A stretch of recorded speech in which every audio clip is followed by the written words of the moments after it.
will be with you.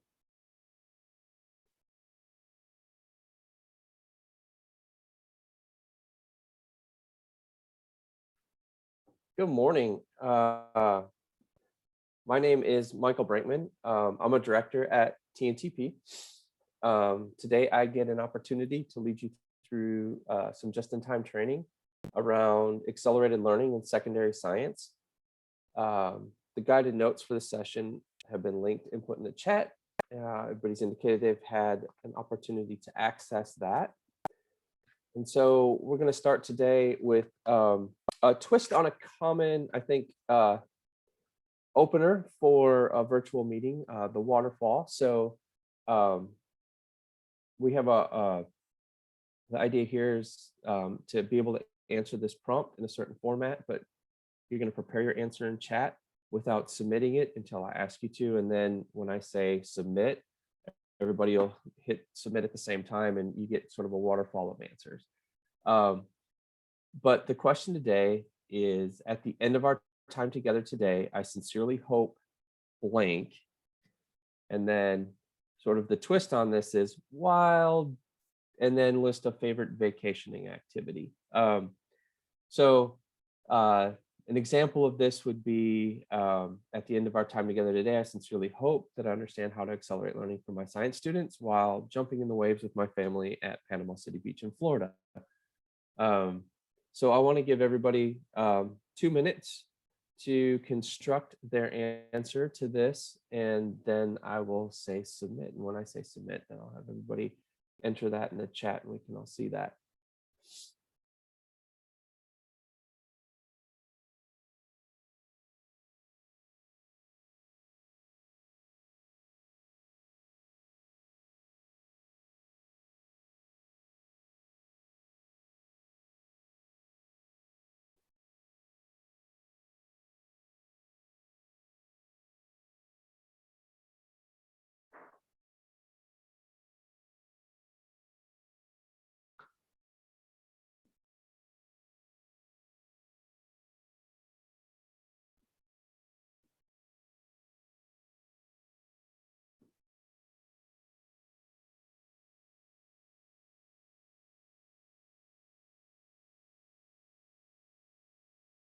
Again, 1 more minute to finish constructing your answer.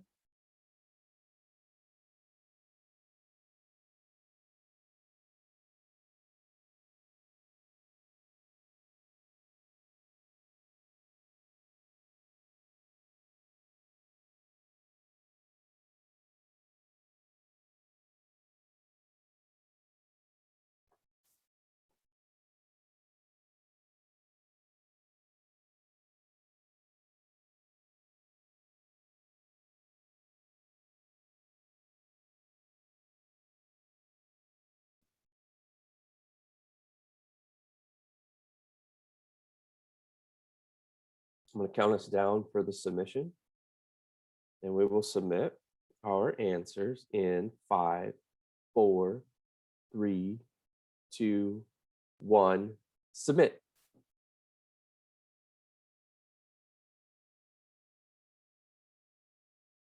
All right, what do we got here?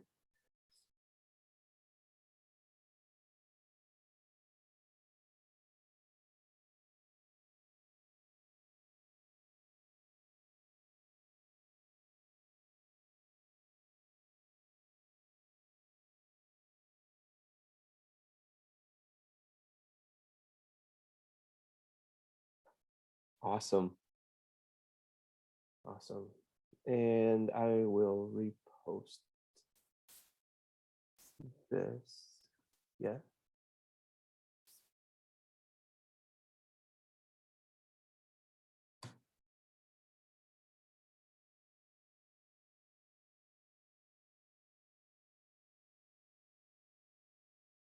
So we got a lot of travel here. We got Dubai, got some camping, we got Japan, world travelers. Excellent. Well, I sincerely hope that by the end of this time together today, that you are able to do those things that you are able to learn those things you want to learn from today. And then I also hope that within the next calendar year, you are are able to go enjoy that favorite vacationing activity as well and travel the world, because that means we're doing a better job beating the pandemic worldwide, and that'll be awesome for everyone. Before we get into the learning, though, we want to ground our learning in some core values, and these are the New Mexico Public Education Department core values. I want to give you 2 minutes to read through these. So please take 2 minutes at this time.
So before we proceed, does anyone have any objections or questions around our request to ground our work in these core values today?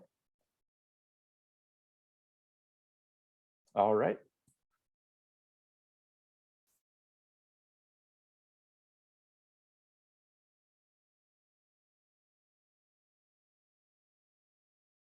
All right, so the last time that we were together, we ended with a session on planning your approach to diagnosing student learning.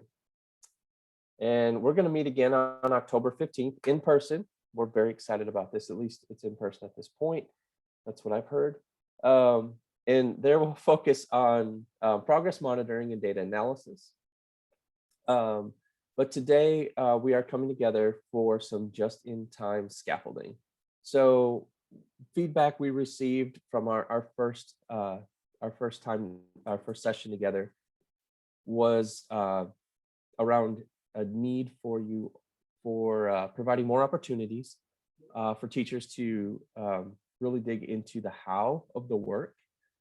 And so the session today, this 3 hours, is designed specifically around the feedback that we received from the teachers at the end of our time together in August. So we have 3 objectives for today. And if I could have one brave volunteer come off mute and read objective 1, please.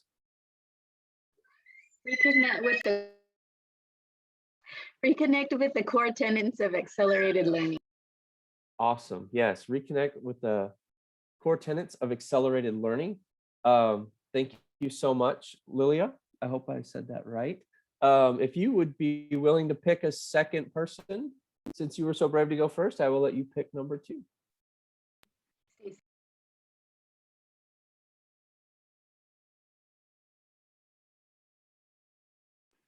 Stacy. How did I know that was coming, Amanda? Number 2 says, examine the components of learning acceleration and the 4 key resources of the opportunity myth. Thank you, Stacy. Yes, so we will then examine the components of learning, the key resources of the opportunity myth and how they connect to learning acceleration. And really want to make sure I draw a distinction that the 4 key resources of the opportunity myth, sorry, oh my goodness, are not learning acceleration. They're actually 2 independent things, but these key resources support what we do with learning acceleration. And then, so Stacy, if you'd pick someone else, please, to read our 3rd objective for today. Rebecca, that is all you. Thank you, Stacy. Number 3 says, explain how the NMIS can be used to support accelerated learning in math, science, and ELA. Thank you, Rebecca. Yes, we're going to really look at the New Mexico Instructional Scope Science 1.0 and science. So NMIS, which you'll see abbreviated throughout the presentation, is the New Mexico Instructional Scope. A quick thumbs up if you have ever heard of this document. A thumbs down if you have not ever heard of it. Okay, you know it exists. It's out there. It's in the ether. Okay. All right, we can start there. So we've kind of broken today down into 3 parts: a beginning, a middle, and an end. So in the beginning, which is where we're at, we're going to review. This is going to get long today. We will spend time reviewing the foundation of accelerated learning and the structure for planning to diagnose student learning. In the middle, we'll move into understanding the 4 key resources that are presented in the opportunity myth and linking them more acutely to secondary science instruction. And then the last amount of our time together will be some collaborative work time and an opportunity to apply the learning from today to things that are upcoming in your own instruction, in your own school teaching.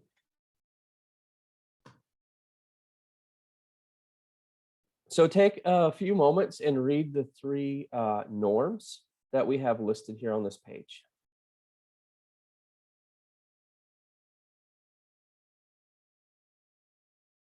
So norms, and the purpose of norms is they establish how we agree to interact with each other and the material that is being presented in a session. I guess a couple of things here: commit to being fully present. Stacy, I understand you're having bandwidth issues, but if you're not having bandwidth issues this morning, part of being fully present is being on camera. And if there's an issue that's keeping you off camera, if you would just private chat me that, so I can be aware of that. Embracing a growth mindset. Another person joining us. Sorry. Pause my flow here. Look at that. It moved me on again. All right. Okay, so I'm going to have to go back to where I was.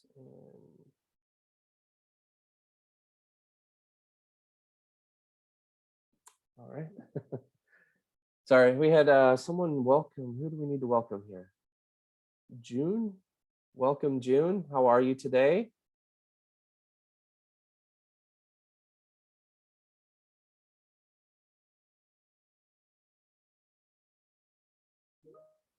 June has joined us. Okay. Good morning. Hi, good morning. Welcome. Thank you for joining us.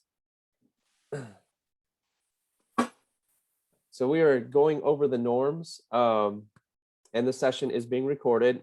So for those pieces that you may have missed at the beginning, they'll be available if you want to ever check them out, and the link will be shared through your district administration. So commit to being fully present. And as I said, unless you're having like bandwidth issues, part of that is please be on camera. If there are other issues that are keeping you from being on camera, just privately DM me about that. So I'm aware of that, and I can share that. Embrace a growth mindset. We're going to talk about that a little bit more in some more detail in the session, and be engaged in the learning. So we've tried to design this session to really take an angle on this learning from TNTP from a secondary science lens. Is there anyone who has any concerns with agreeing to these norms for how we're going to interact with each other in the material today? We're good.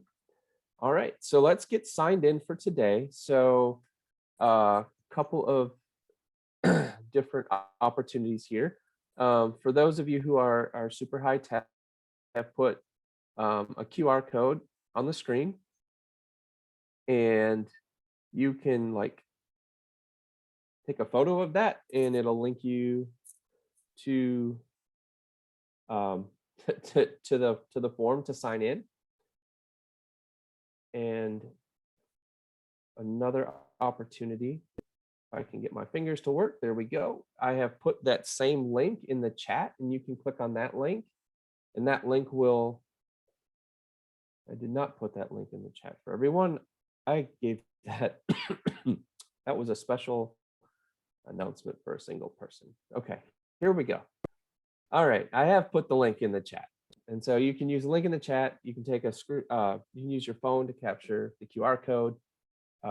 Take 2 minutes here to get signed in for today.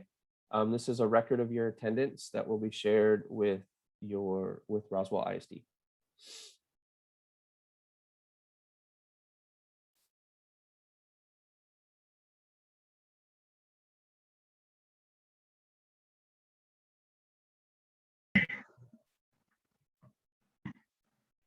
I have a problem with copying this link and pasting in Google Chrome, and also the guided notes also I'm not able to access.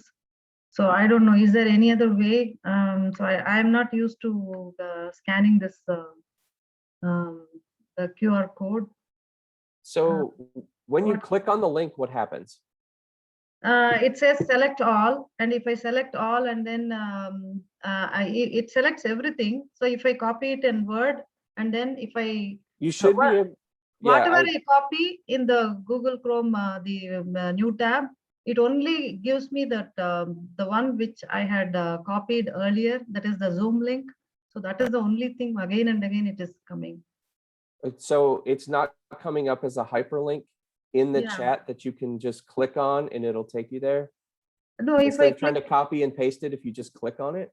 yeah, if I did that, it went to the Internet Explorer, and it says that you have it says update your browser to use Google Drive and all that. So I don't know what I should do. Okay, let me just update my browser. It gives That might be what has to happen to yeah. open that link. Is anybody else having issues getting, are we running? Okay. Okay. Has everybody else been able to sign in for today? I am, or I did already. Okay. I don't know. I'm not able to get that. It says get widget, and there are so many things. Chrome 93. I don't know. So is there a way you can send that link in email? Johnavy, it's not letting you just click it? Yeah. Oh, wow, 'cause it's just a clickable link for me. When I write, okay, let me just, once again, I am trying. It's not doing anything.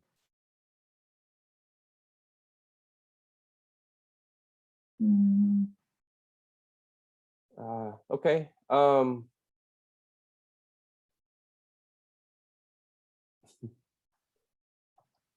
I'm not the tech expert. I'm not the tech expert you need at the moment. Okay, could you please send these two links to my email? I'm giving my email maybe.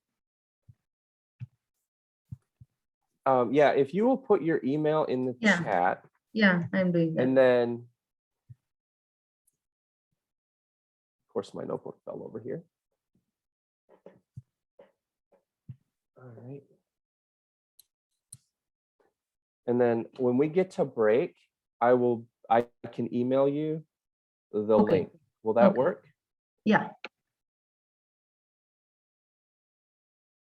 So this is my email ID. So I need two links. One is for guided notes, and then this for attendance, whenever possible. Okay.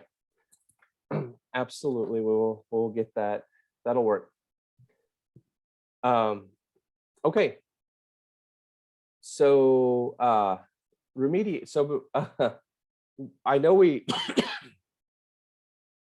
presented on remediation and accelerated learning in August, and I wanted to kind of start here because this is really the foundation of our thinking is accelerated learning versus remediation. So I want to give you just a minute to kind of read these two different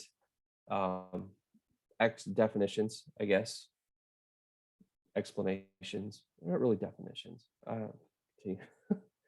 I can go down a rabbit hole. Okay, just take about 2 minutes to read through it. And then in your guided notes is a question: why do we think accelerated learning would be preferred to remediation? And I just want to give you some time to jot down some notes about that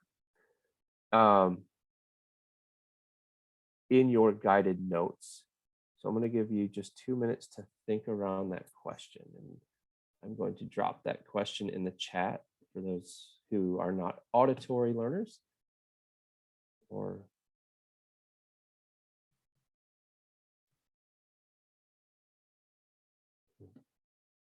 And I'm sorry, is it Giovanni?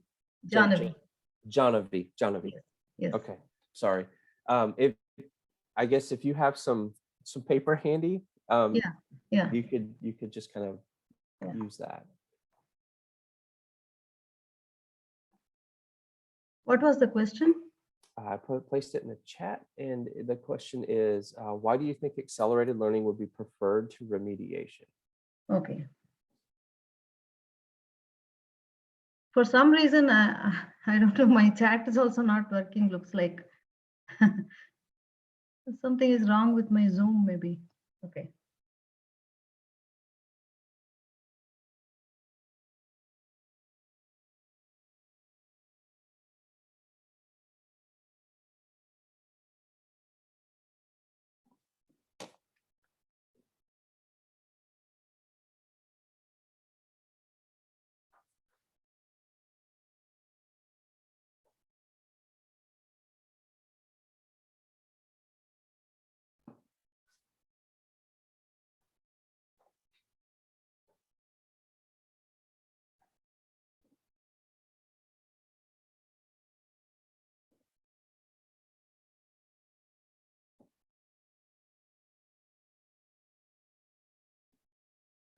There 30 more seconds.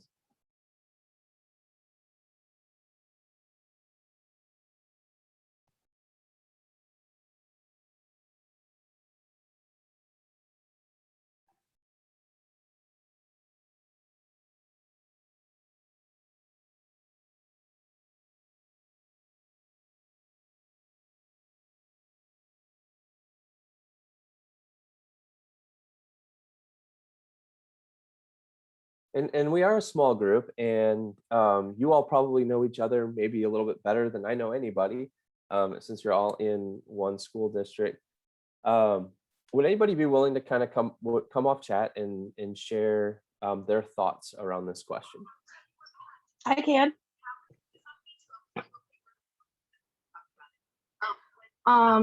So my thoughts on it are remediation.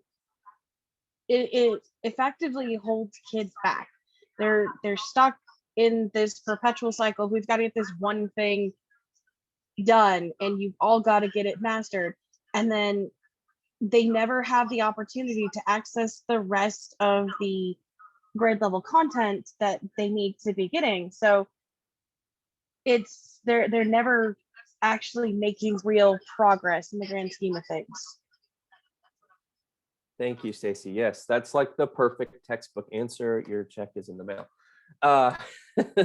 Yes, that's exactly it. And then if we do that over the course of years and years and years, by the time that child gets to 12th grade and graduates, they actually are graduating without the skills that they think they have or should have, because they were never really getting to doing grade level work, because they were stuck perpetually in the remediation machine. So we're going to start kind of this. I like to think of this as like the 10,000 foot view. And we're gonna kind of skydive into this. Anybody who's ever been skydiving knows that first view looks a lot different than when you get closer to the ground. um, the learning acceleration, it's kind of this understand, diagnose, take action process. So understand grade level instruction, what it looks like in practice, the content that is covered, the best materials to use, the prerequisite skills students need to successfully access and navigate rigorous instruction. Once we understand that, then we diagnose student understanding of the prerequisite concepts and skills in order to understand what students do and do not understand. It's also important to highlight here that we are not talking about big formal diagnostics that we typically see in systems across the country, but we're talking about curriculum embedded, unit specific diagnostic informative assessments. And then this then allows us to take action, planning for and executing effective instructional practices, pair knowledge of students with the educators and instructors' knowledge of high quality grade level content to devise and execute meaningful instruction and systems of support for all students. So the first step in accelerating learning is ensuring that we deeply understand what learning acceleration is in practice, and then within our content area, and more specifically within our grade level or within a particular lesson. So our next few slides are going to take us deeper into this. As a science person, I'm a huge believer in the importance of data literacy. And that's one of those skills that we do teach in science. So we're going to actually start by looking at this illustration. I'm going to give you 3 minutes to analyze the illustration and then summarize what you think its key points are in your guided notes.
Think about 45 more seconds.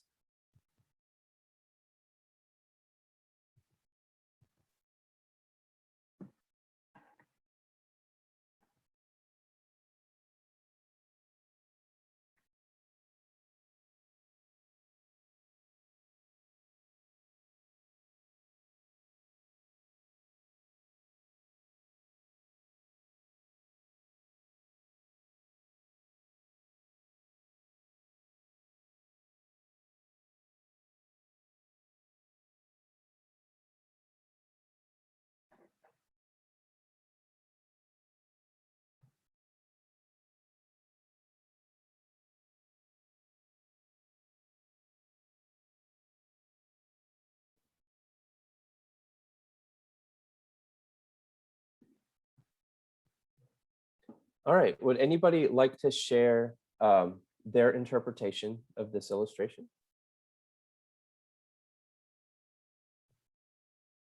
I can share something.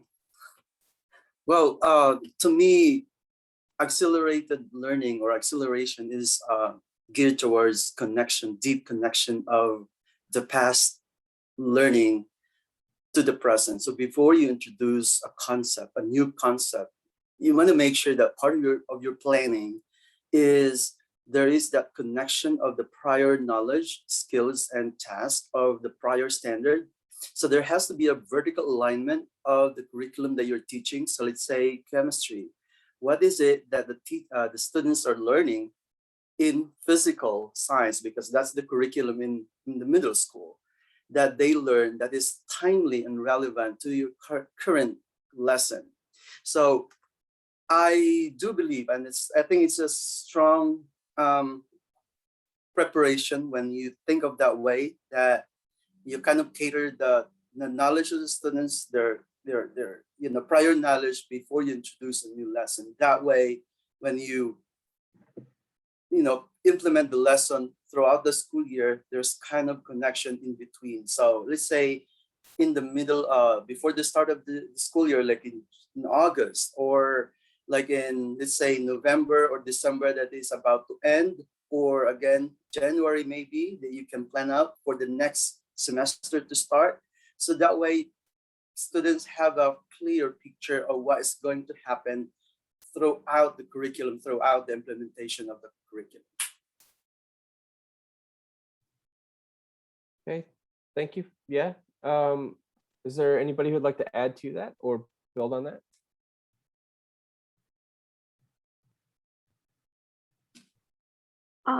I kind of see it as, touching back with what I said earlier, but it really gets to changing the mindset of teachers of going, oh, well, they can't, they come to me and they can't, or they won't.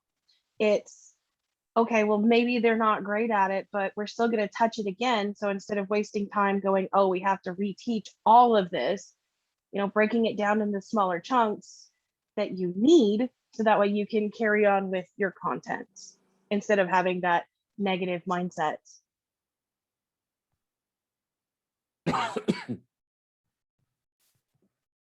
Yes. Yeah. So I think we're seeing this. So in this illustration, A, B, and C represent prior grade level learning that was supposed to happen. And D is this year's learning down below. And the teacher has thoughtfully gone back to prior years, and not notice it's not, there's no B in this particular illustration, because what they learned prior in B, whether that child has it or not, it's not applicable to this year. And so in essence, that may be something the child needs, but maybe it's in another year. And we see that in science, because things build vertically, not year to year necessarily, as grade band to grade band.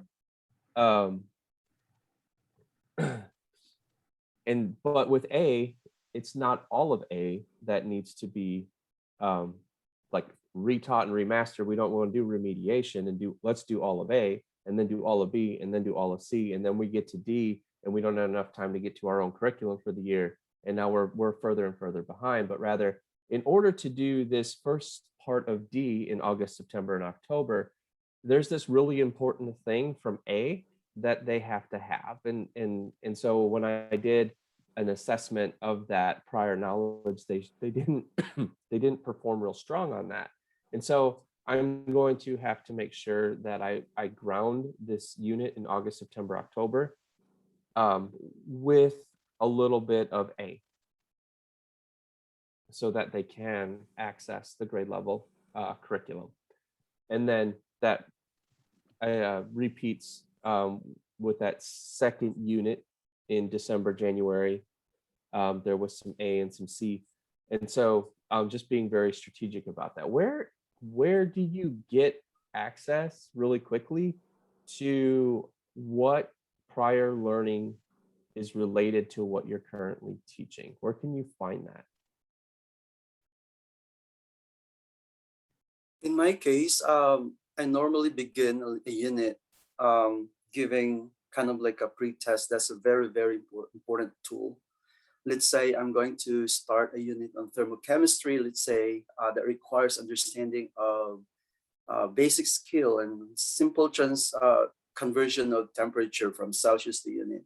So I have to make sure that I have a tool to assess the student's current standing. Right? With that, then I know how to introduce and implement the lesson. So I kind of like have an, kind of like a tool, Okay. that data that Yes. supports my implementation. And So as you notice also in that diagram, like A, B, and C, B is not there. You mentioned Michael.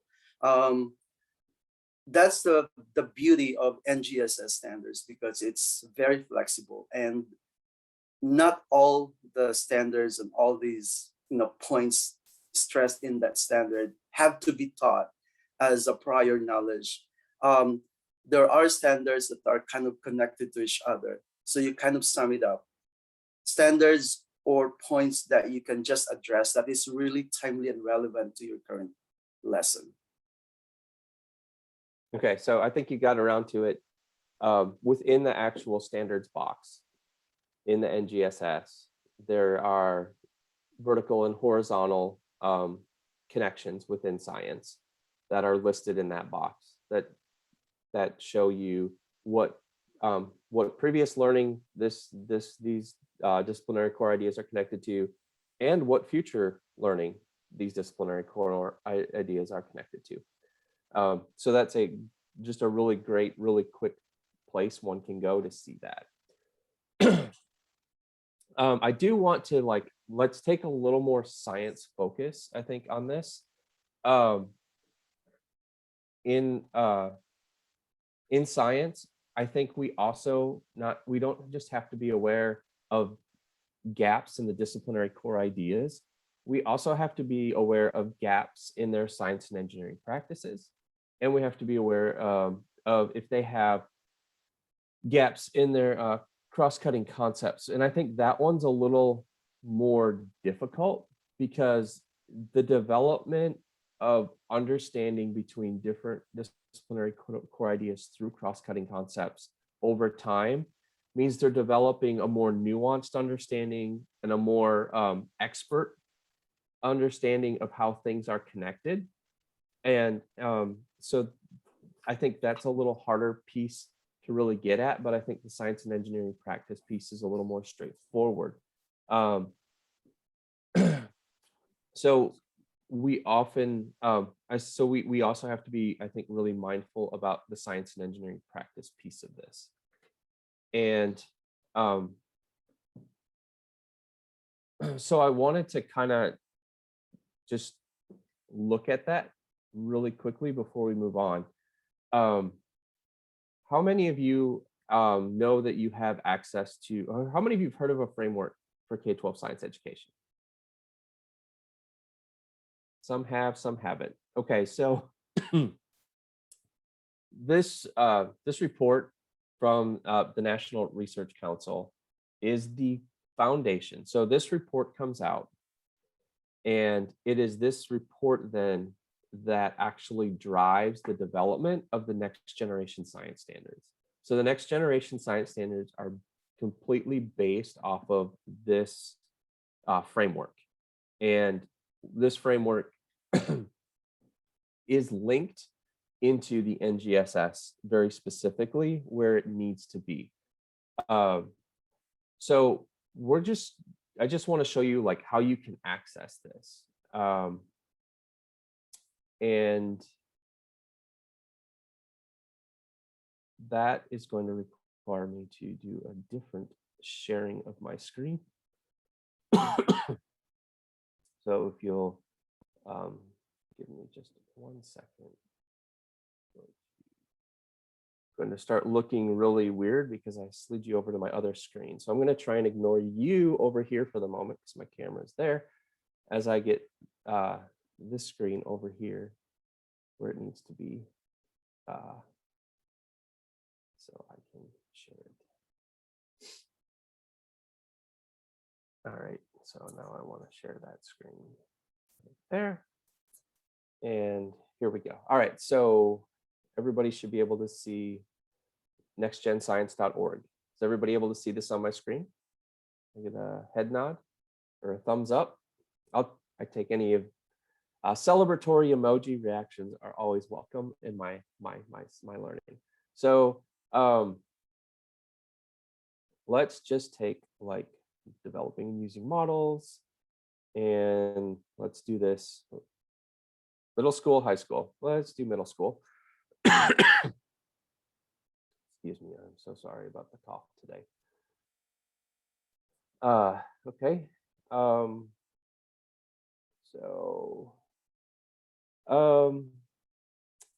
just trying to get to a standard. So middle school, physical science 3-2 on energy. You have this science and engineering practice here. Modeling, developing and using models. It gives you a little brief thing here. Modeling in 6-8 builds on K5 and progresses to developing, using, and revising models to describe, test, and predict more abstract phenomena and design systems. If I want to learn more about that, I simply click on it. And it takes me into a framework for K-12 science education where it talks about the progression of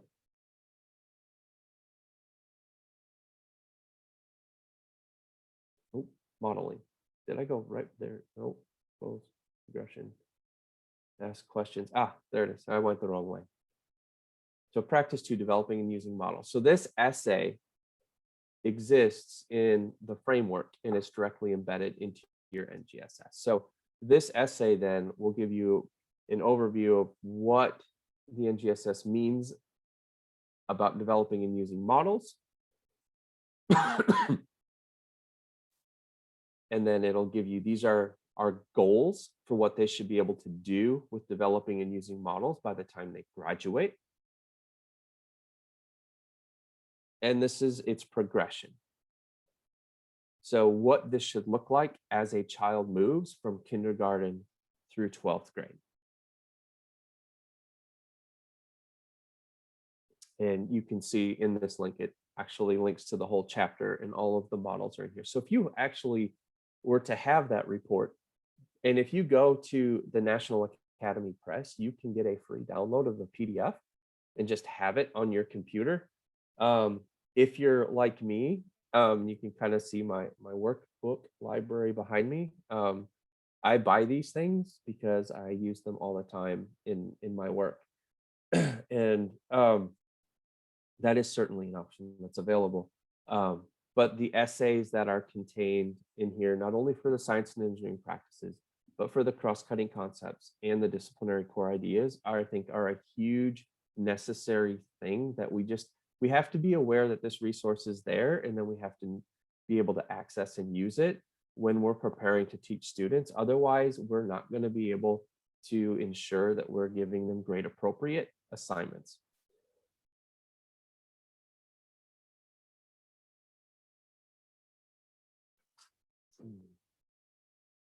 Oh, I'm going to look over here. I want to.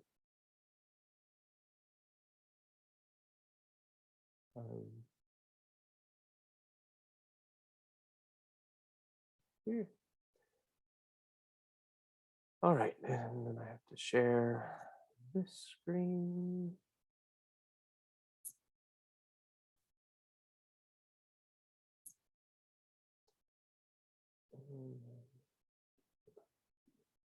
All right.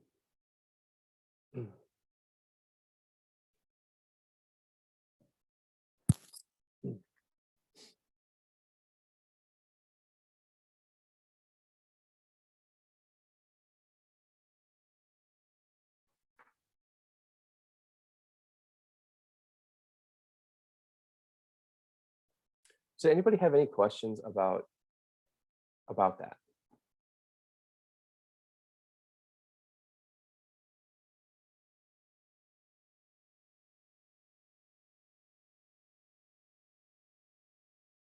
All right. So who has seen the Learning Acceleration in Science document on the New Mexico Public Ed website as part of the NMS Science 1.0 it's on that website. Are you aware that this exists? Thumbs up, thumbs down, thumbs sideways, celebratory emojis. I was part of this summer's instructional scope session. So for the science, Yeah. So which group were you working in? I was in life science, In the life science? life High science school? group. High And then school you or were middle? there. Yeah, I You was were gonna one say of the hosts. I popped in and out of all of them, so you probably saw me. Yeah. Awesome. Well, thank you for being here today too, and thank you for helping out with building that. So I do want to say, when we think about learning acceleration in science, it's not, it doesn't deviate from the process of accelerated learning in other content areas. So prioritizing the most critical skills, planning your approach, adapting your scope and sequence where necessary, monitoring progress, and adjusting supports, that process still exists. But it does, it does, I think, sound a little different in science than what it does for math and ELA. So I'm going to talk a little bit about these things here.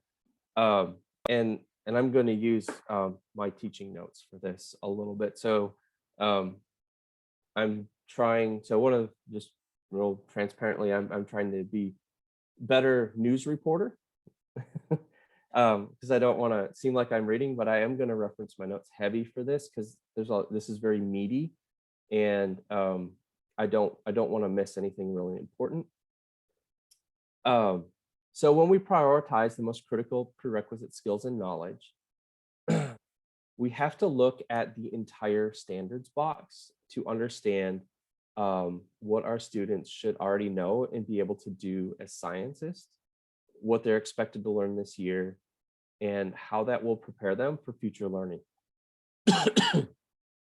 We're going to really dive into point number 1 in the middle section, and then in the end section as well today. When we plan our approach to diagnosing student unfinished learning, the learning that we did in step 1 will allow us to identify the disciplinary core ideas in the science and engineering practices that should be assessed prior to instruction. So a tool that you will see later today is STEM Teaching Tool 30. And I don't know if you're familiar or not with the STEM teaching tools. These just-in-time practice briefs, I think, are like one of the greatest creations of science education across the last 5 years in response to the NGSS. But this tool is all about how to help you integrate science practices into assessment tasks. So as science teachers, we've always been really good at diagnosing content. But this new emphasis on the practices and the cross-cutting concepts is new. And so I think we need support with that. And this STEM teaching tool is really designed around how to incorporate assessing SEPs diagnostically. So I will share that, and that link actually is in your guided notes at the bottom, STEM Teaching Tool 30, but we will actually work with that a little bit more today as well.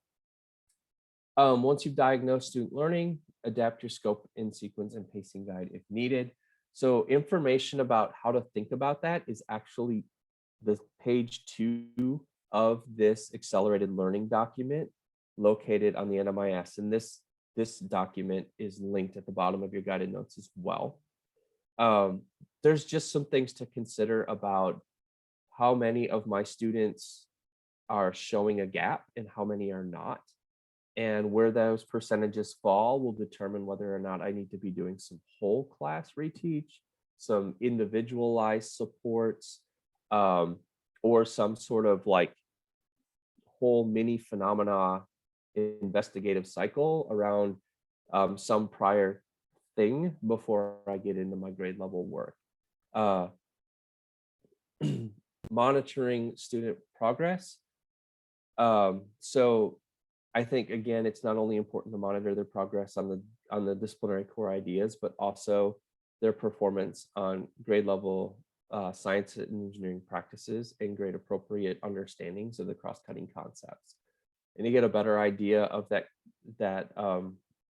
what would be grade appropriate. I think it really helps to understand the essays on the SEPs and the CCCs, as well as the essays on the DCIs that are in the framework, which is linked into the NGSS. So again, that what you do in step 1 helps you with step 4. And then adjusting your supports, knowing your grade level learning, prepare students for future learning in that topic, will guide you in adjusting supports around disciplinary core ideas. So if when you look at that full standards box in step 1, it also really gives you a better idea of endpoint. So if you're high school, you're basically a lot of times teaching to the goalpost, if you will. But if you're middle school, you're always teaching in preparation for the high school. And so just having an understanding of either those endpoints or what they need to have, what they're going to be expected to do with what you're teaching when they get to high school, will help you adjust supports, because there are some things a student may struggle with that are not super critical, and there are things the child may struggle with that, like, they've got to get this, or they're just never going to be successful when they see it at its next iteration in high school.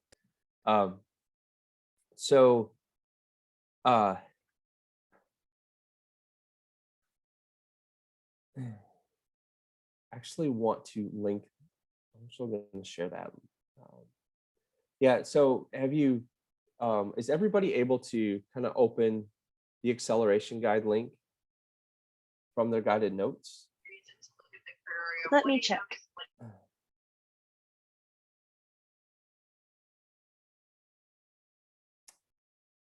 And I just want to make sure that you have it and you have access to it. Because we will be, I think that's a document you may reference in your collaborative work time. And if you are able to access it, if you can just in the chat say, I got it, or give me a thumbs up. I love thumbs up, or maybe some celebratory emojis. No one's used a celebratory emoji. I need to.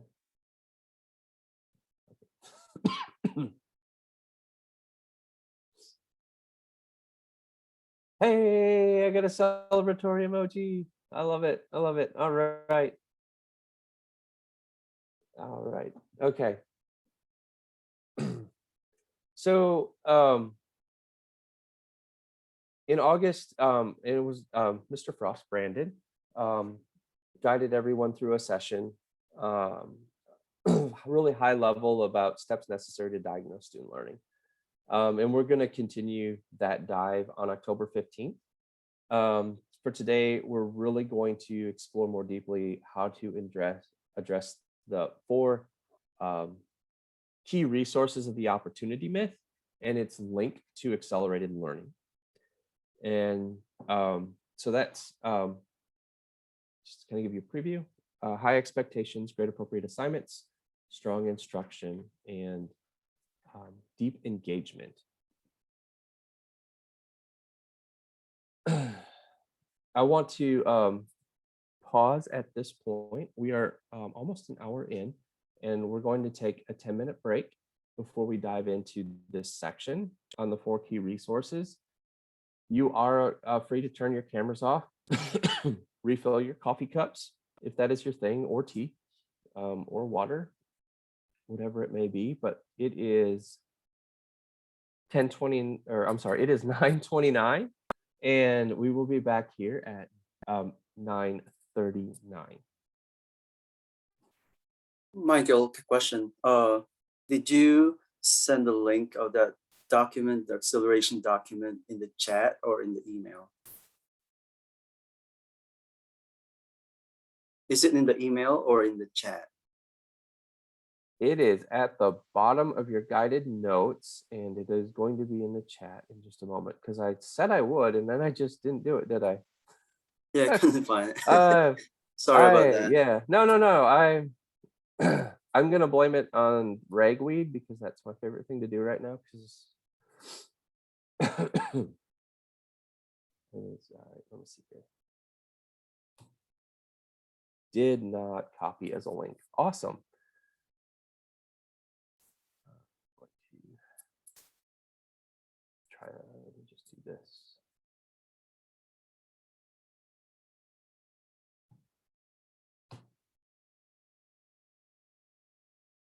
I have now placed it in the chat.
Genevieve, were those links in the email able to help you?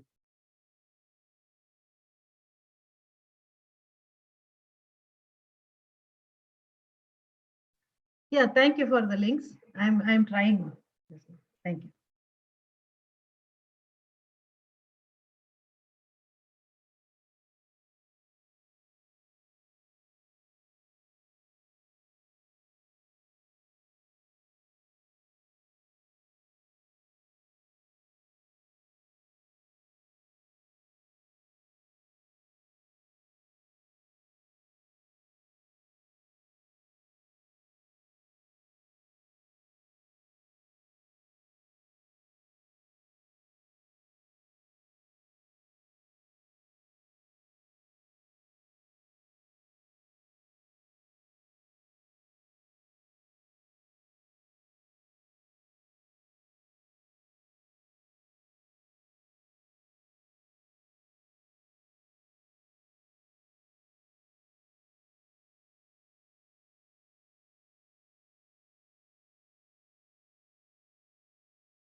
Yes, I'm able to see the guided notes. Thank you.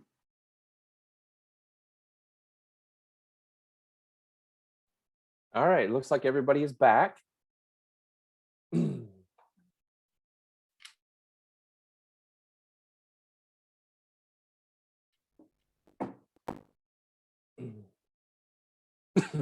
right, welcome back.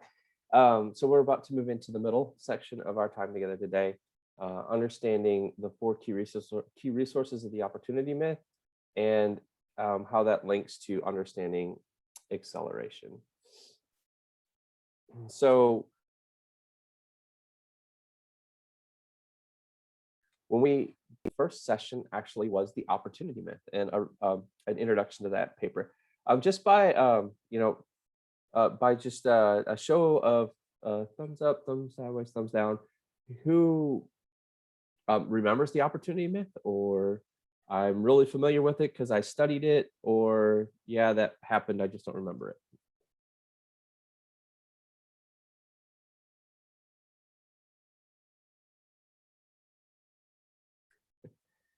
Okay, we got the whole spectrum going on. That's all right. So we're gonna I don't know what it is. So revisit that, and only we're gonna Okay. revisit it and really think about it through a science in this time together. So first, we're actually gonna kind of not go in order. We're gonna actually talk about high expectations first, and then we will move into grade appropriate assignments, instruction, and deep engagement. So what I'd like for you to do in your guided notes right now is list, brainstorm, if you will, 2 to 3 key challenges for each of these questions. I will give you 3 minutes to do this, and then we will talk about this a little bit more.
One more minute.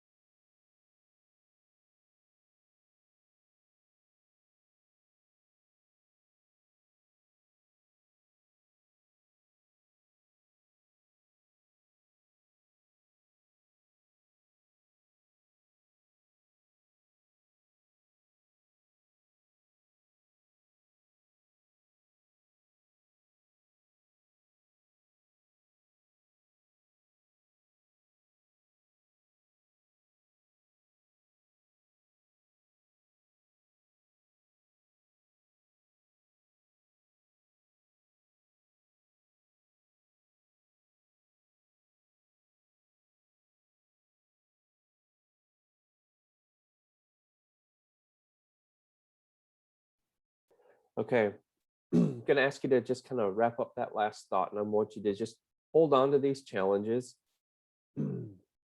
And we're going to watch a quick little video.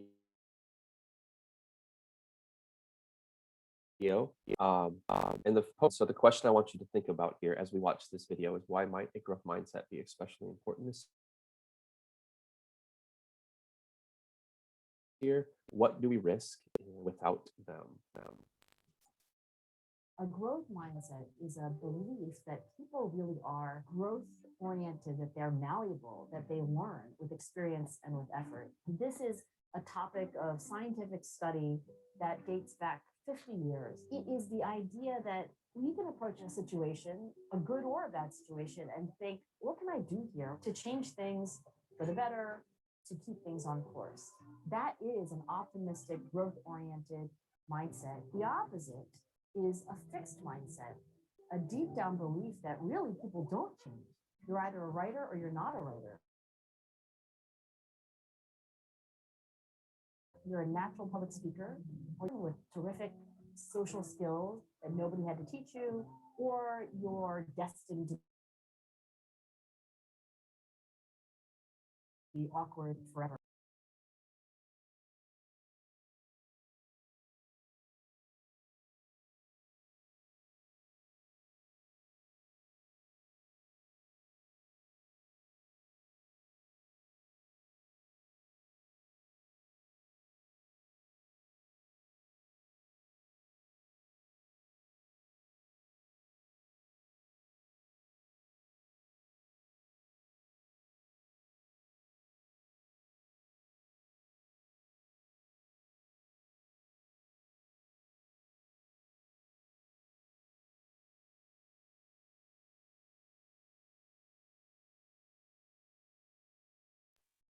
Awesome. I love that video.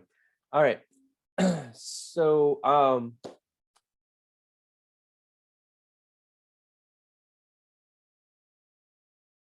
let's do that first. Let's think about this reflection. Let's take 2 minutes, jot down an answer to these questions in the post reflection, and then I'm going to ask for volunteer to share with us their post video reflection. 2 minutes.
We have about 30 more seconds to wrap up.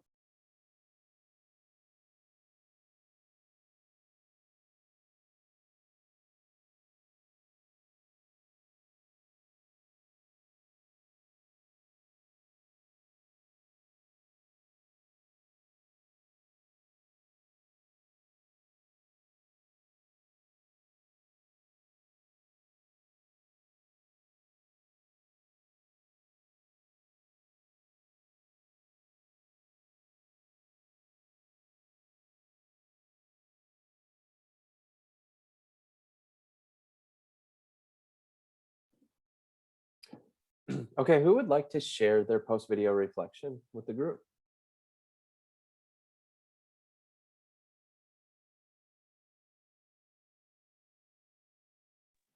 I do.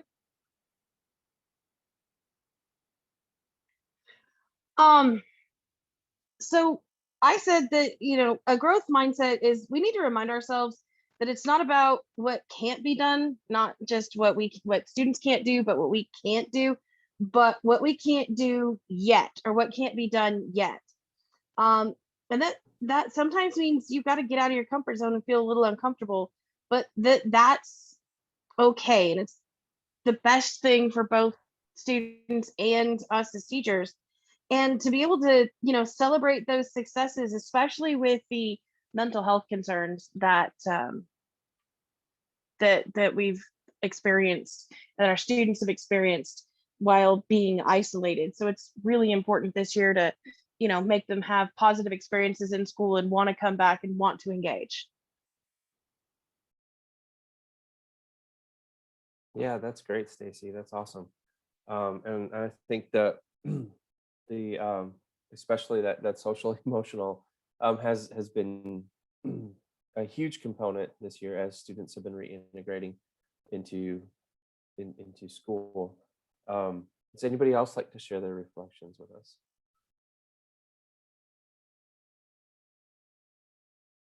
I want to share something.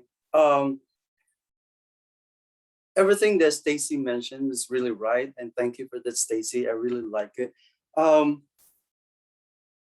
Quick answer to the question we had. Some challenges that we as a teachers experience or face, and also the students. I would say the resources really is the main problem, especially personally, with the transition from virtual and to face. So a shift of instruction means that a shift of resources also that we have to use. Probably professional development training now that we are back to the building is a key also, that it's something that we have. Personally, I kind of like rustic when it comes to instruction, and I need more training for that one. And preparation, I think this time with a year being virtual and now that kids are back in the building, I think preparation requires a lot of time. On the part of students, I find it hard to explain students that we are back to school, and a lot of students are still in that Zoom meeting mode.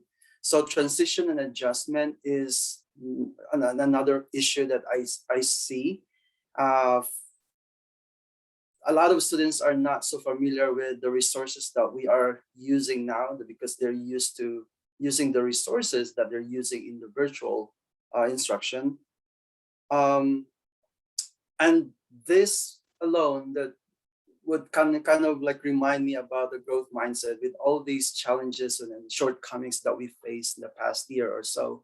I thought that it's time, and Stacy was right, that as a teacher, we have to be proactive and we have to have that growth mindset. And to me, growth mindset is all about like, let's work this out, whatever challenges or whatever shortcomings we have as far as resources or whatever, problems we are facing, we can do it. And this reminds me of a saying from Audrey Hepburn, and she said, "Nothing is impossible.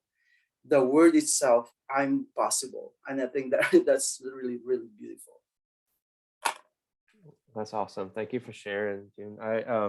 Yeah, I think you hit it right on the head around the idea that growth mindset is so critical in how we respond to challenges. And you laid out a number of, I think, really common challenges that we're all facing this year. And so it's in how we respond to it. And I think the other side of that is we know our students are also facing a lot of challenges. I mean, every year of schooling seems to be a challenge in and of itself for a child, but even more so as they transition to online learning and now they transition back into face-to-face learning, just an elevation of the number of challenges. And so when if they don't have sort of access to a growth mindset or to consider being in that sort of frame of mind, then it can hinder how they respond to all of those challenges.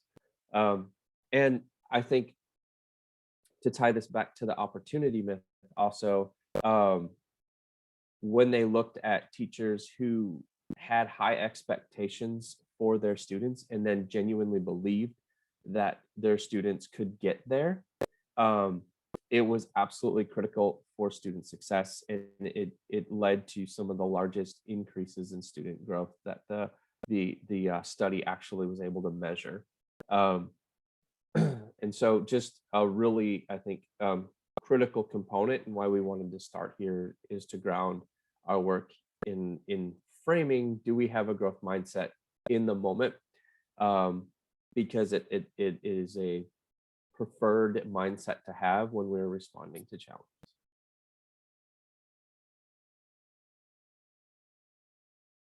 All right, I'm going to, that's, I did not do that.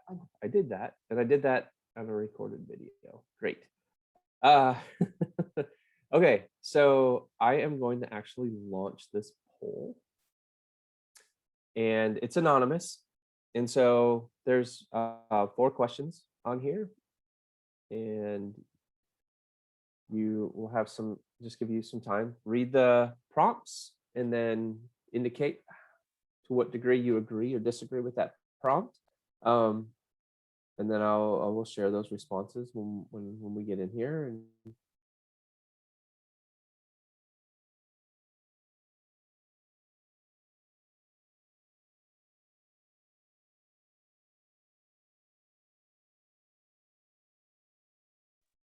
Michael, are you going to share that poll in the link? Okay.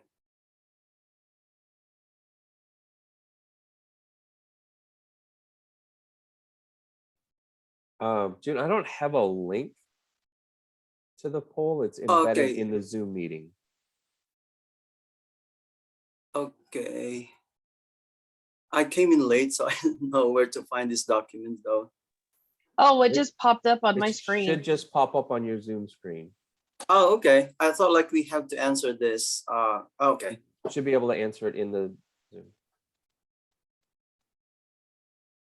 Okay, got it.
All right, our poll results are in. I'm going to share the results on the screen. You should be able to see how you and your peers have answered today.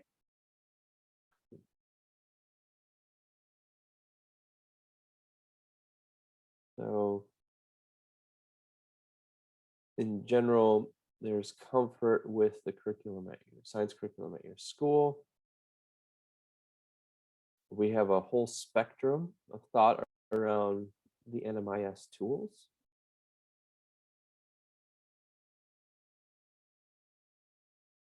Spectrum around understanding components. And we're mostly agreeing with having others I can lean on.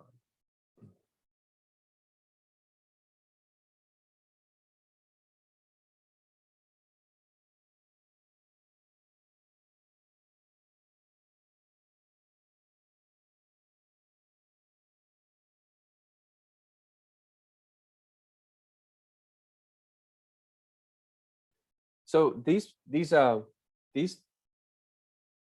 questions are we kind of think around sort of growth mindset, fixed mindset, and how we approach some of these questions as well.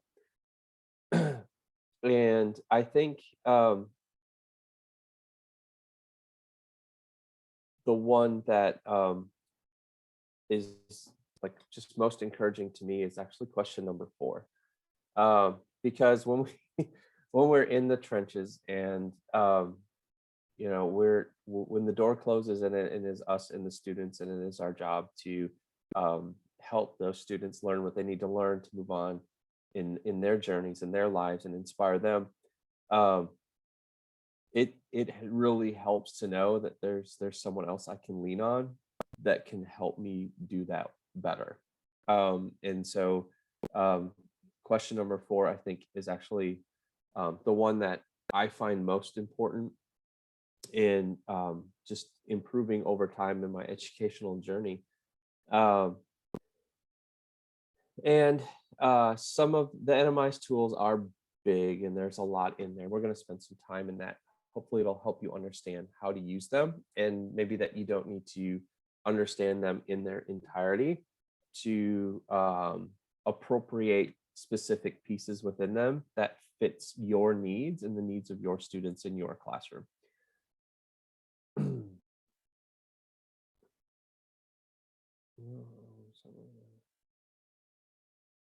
try to get that.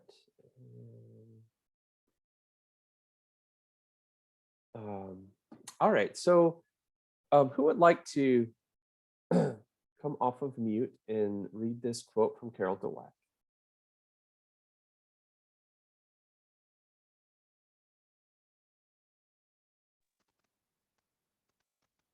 I'll read it.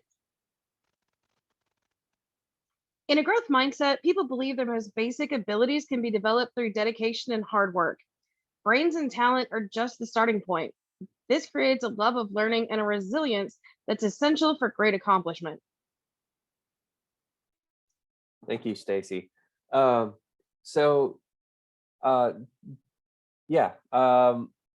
I think I want to just really kind of like put all this together. And so in your guided notes,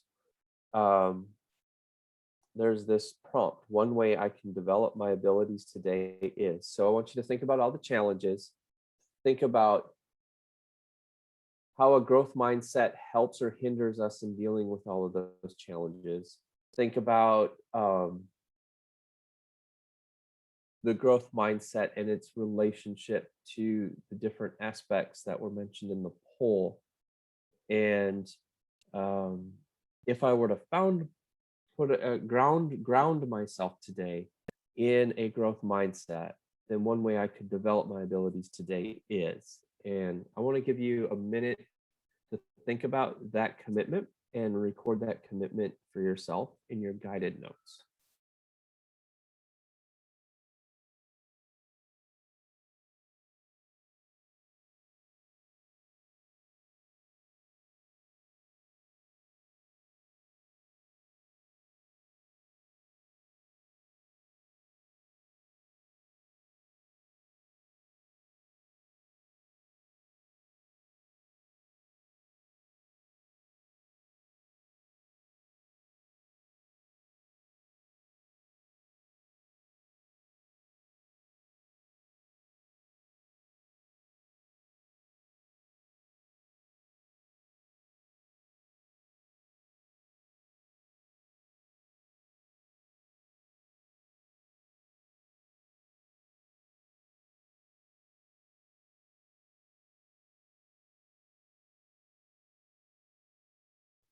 10 seconds to wrap up your thoughts.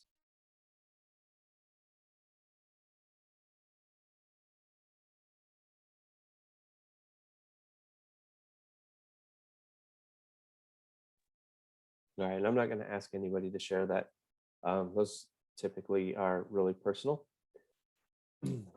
However, we are going to move on to grade appropriate assignments. So I have 2 reflection questions here. I'm going to give you an additional 3 minutes so that you can kind of outline how you do these things. And then I'm going to ask for you to share these things, whole group, since we're such a small group today.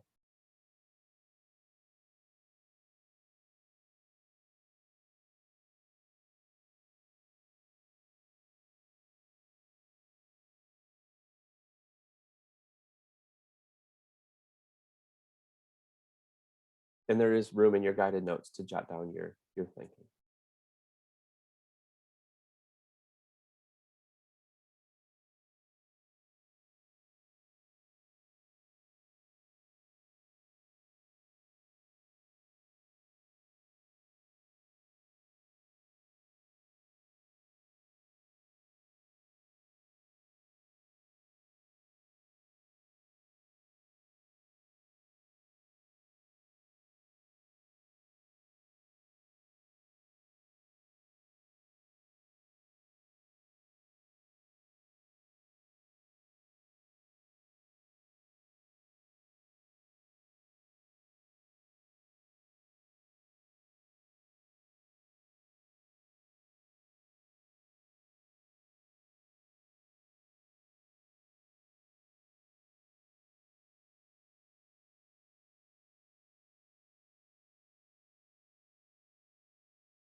Fifteen seconds to finish up your thoughts.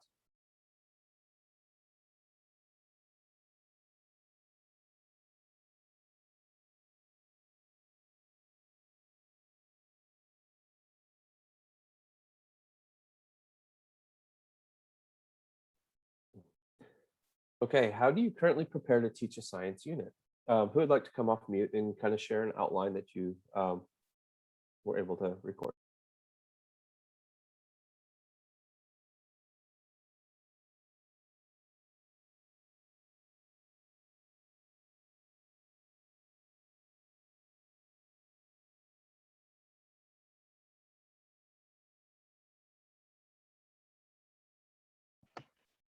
In our PLCs, we have like common assessments and get ready for that. So knowing what the students are going to be assessed, I prepare that way. So what do you do with those common assessments? Really, we just go over like what questions we're going to ask once the unit is taught or the lesson is taught. And then we give those after. That's really just what we've been doing this year, just because normally we like to come up with like a common activity that we do. But I think with the way things had started off for the year, I think common assessments is all we can get right now. And so everyone's kind of on their own in teaching it, as long as we touch those basic ideas. that's where we're at right now in biology anyway.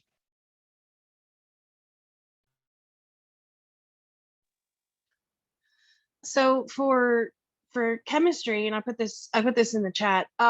So and I'm just gonna give all the props to Rebecca for being our task manager. But I mean, we start with looking at the standards because the chemistry department's going with standards based. To make sure we do one standard at a time. But we look at the standard and then we make sure that, you know, there's collaboration with everybody in the department about what activities and lessons that are engaging, that are grade level appropriate. And we determine that by, you know, multiple resources, like not just the standards, but, you know, we have a text that's aligned to the NGSS that we pull from. And other resources, and we want to make sure that every student can access it. And the biggest thing is, you know, we make sure that we reverse plan, so we begin with the end in mind. We have our assessments, and we do common assessments as well. But then we go from there and go, okay, this is what the standard says the kids need to be able to do. Now let's go back and plan lessons that ensure that we're reaching that depth of knowledge and that rigor through these lessons and activities, so that way they can get to where they need to by the end of that particular chunk. Awesome. So you're going individually, performance expectation by performance expectation, or is there any bundling within your chemistry curriculum? I wanna add on. Stacy mentioned about assessment and chemistry in their department.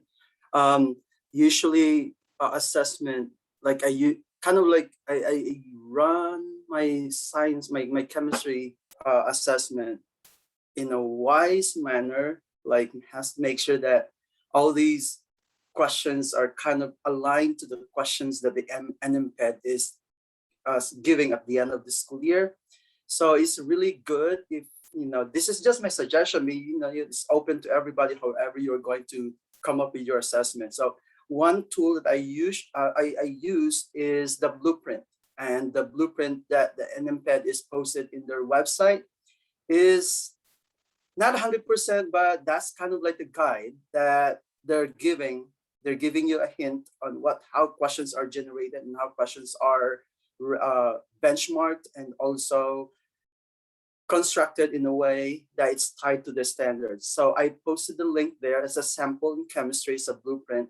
So that could be a good starting point to when preparing questions, when assessing students.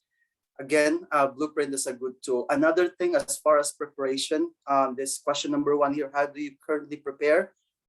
Well, I use the instructional scope document, because in the document that says different strategies based on the standards. So standard, for example, you look at the standard, there are suggestions as far as what phenomena-based or kind of like motivational scenario that you can introduce to a certain lesson, and what are the different misconceptions, or what are the things that have to be addressed as far as, you know, culturally relevant instruction, something like that. So all these could be used as as tools in preparing a lesson. So that's just my take. I use instructional scope as far as preparation, because that document is written by several teachers across the state, and they're just suggestions anyway. Just for information, they're just suggestions. It's all up to you how you're going to modify it that is fit for your classroom. And then as far as question number 2, assessment, I would use the blueprint because it's a kind of like a guided question, you know, kind of practice questions per standard. So that's just my strategy. No, I love how everybody is like backwards planning their instruction. So starting with the end in mind, I think is hugely important. I think sometimes I have seen where we start with the end in mind. But then when we look at individual assignments within the unit, those assignments, I can't always make the connection of that assignment to the endpoints that were originally outlined and described. And so I think what happens a lot of times there when I see that working with different districts is a teacher will have sort of taken a resource from somewhere else and didn't modify it properly to fit the outcomes that they had described for themselves. And so the outcomes they get from that assignment are not actually aligned with the outcomes they had already described that they wanted for the unit. And so I love that you start at the end. And I think if you have something in place that you're help ensuring that the things that I do on a daily basis, I can not write out in some big elaborate report, but I could just like simply describe for myself internally, this aligns with this expected outcome. That process is a piece that I see not as consistent working with different districts but I love where you all are starting on this. I'm going to drop Michael, yes. Michael, can I just add this kind of like a caution also, because this is just what I experienced in my previous employer. I'm not gonna name a name. I'm not gonna name a school district, but anyway, this is what happened because I used to teach in a middle school setting curriculum, and then part of the preparation prior to start the school year, we kind of agreed to have to implement, because our district has the freedom to either choose what curriculum we are going to use as far as is the science department in the middle school, either going into the kind of like the general integrated science or specific stand or specific curriculum, like you say. But we agreed to use specific what's that called, specific in physical science. But then at the end of the school year, when our students were taking, I remember that was 2 or 3 years ago, when they were taking the SBA and all these EOC, the NMPED gave us the integrated assessment. So that confuses us because we prepared our students for the whole year solely for integrate for specific based, physical science. But then the assessment that they gave us was integrated. So there was like a missing gap. So just the lesson for this one is that just be very, very careful that the way we communicate, like to the district, I mean to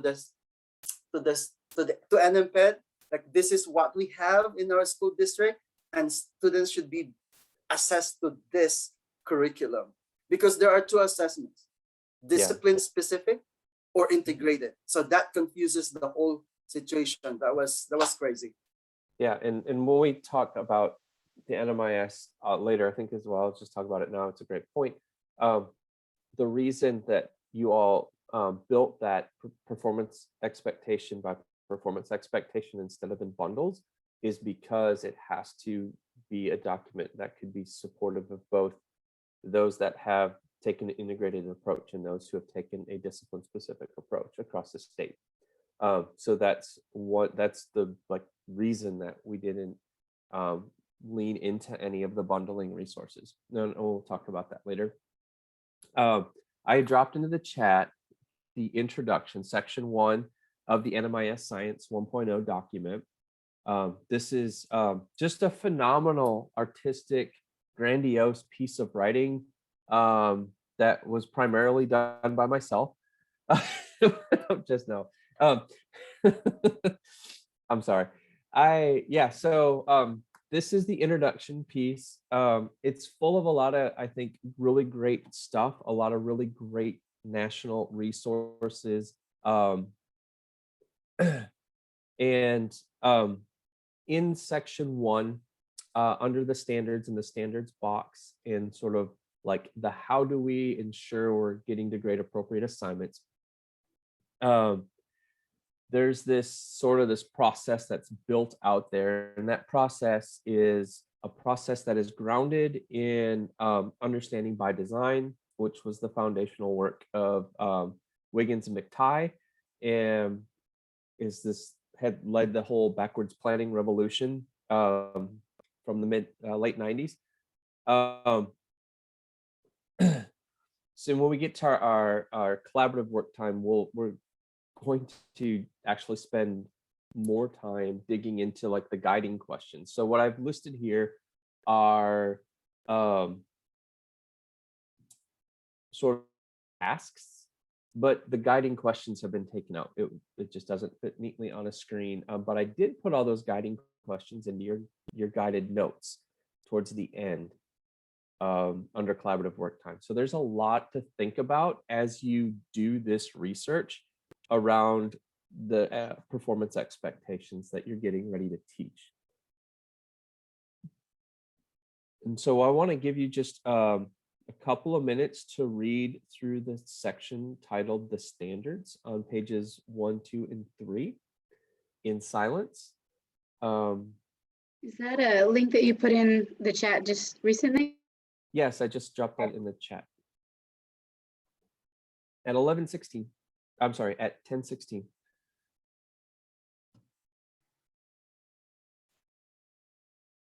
Could you please put that link again? I'm not able to see anything.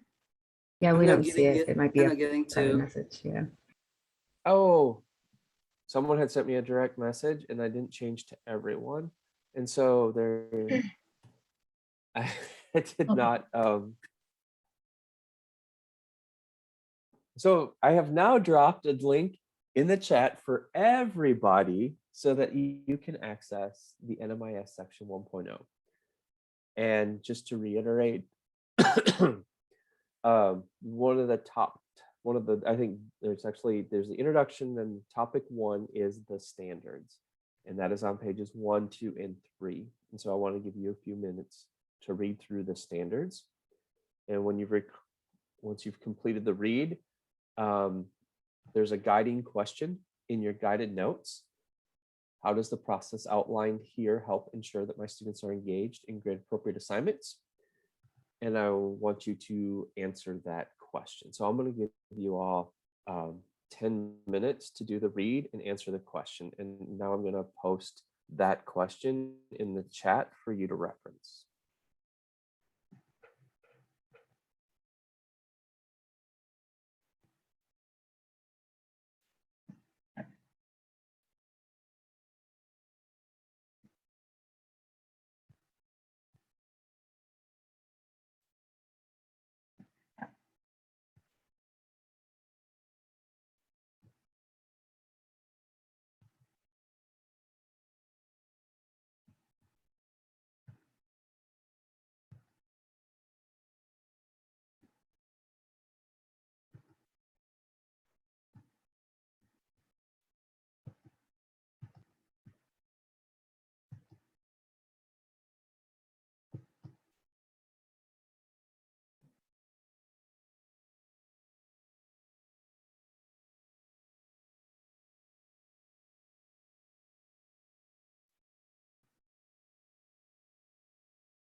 5 more minutes.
Another 2 minutes.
All right. So what I really want to stamp here before moving forward is that if we jump back and remember that 10,000-foot view of understand, diagnose, take action, in consistent opportunities to work on grade appropriate assignments, comes from a deep understanding of all aspects of that grade appropriate expectation. And that is laid out in this section. I do want to pause before we move into the second resource. What do I do if my curriculum is not bundled? So bundling of standards into coherent units allows students to engage with learning the required grade level content through their science and engineering practices while making connections to cross-cutting concepts during the course of the regular school year. We cannot accomplish this if we approach each performance expectation as a separate entity to be learned in isolation from other performance expectations.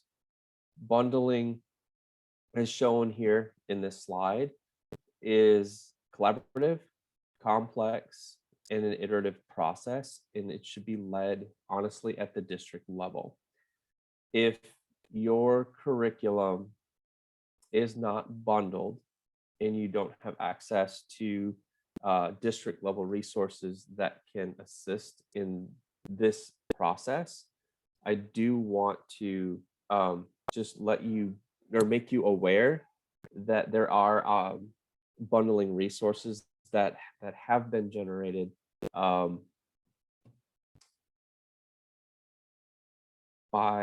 the NGSS, and I'm going to drop that link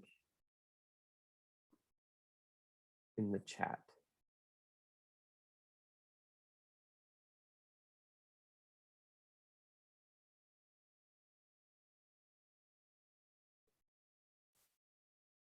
This link is also in your in the links at the end of your guided notes document. And the beauty here is that they've already taken a couple of different approaches to bundling standards together. And so if you don't have bundled resources at the district level, then this could be something you lean on as you develop your own scope and sequence for your curriculum. I need a volunteer to read this magnificent quote from the great Carl Sagan.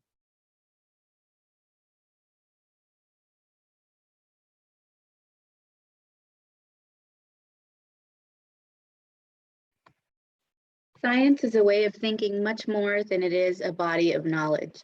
Its goal is to find out how the world works, to see what regulatories there may be, to penetrate to the connections of things, from subnuclear particles, which may be the constituents of all matter, to living organisms, the human social community, and thence to the cosmos as a whole. Oh, sorry, whole. The cosmos could very well be a whale, and we just haven't figured that out yet. I would not be shocked. So as we start to move from grade appropriate assignments into strong instructional practices, I wanted to use this quote to jumpstart that thought. Really, in 2005, the National Research Council released a report called How Students Learn. And in this report, it really laid out in detail the importance of doing science to learn science. And this report actually, if you look at a framework for K-12 science education, which becomes foundational for NGSS, well, How Students Learn was actually foundational for the framework. So when they built the framework, that's how you end up getting science and engineering practices, disciplinary core ideas, and cross-cutting concepts. Those three major strands are things that align the framework to what we know about how students learn. So this strong instructional practices in science really goes all the way back to this report. And this is really just the most modern iteration. If you're a fan of science education history, You can trace a really fascinating story, I think, all the way back to the 1890s was like the Council of, I forget, 8, Council of 15. There was a council in Chicago that met that set the original high school curriculum, and the conversation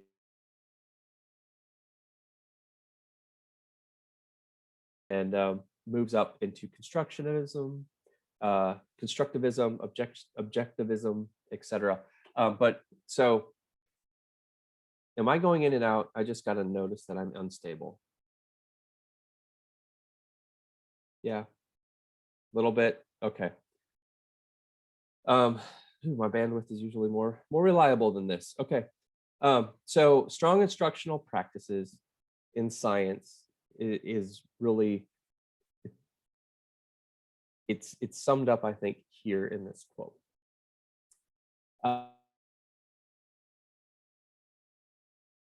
But what types of instructional practices do you think of when you hear strong science instructional practices? I'm only going to give you a minute because I only want top ahead. So just jot down in your guided notes or just on a piece of paper, real quickly, strong practices that you think of. What comes top of mind? 1 minute.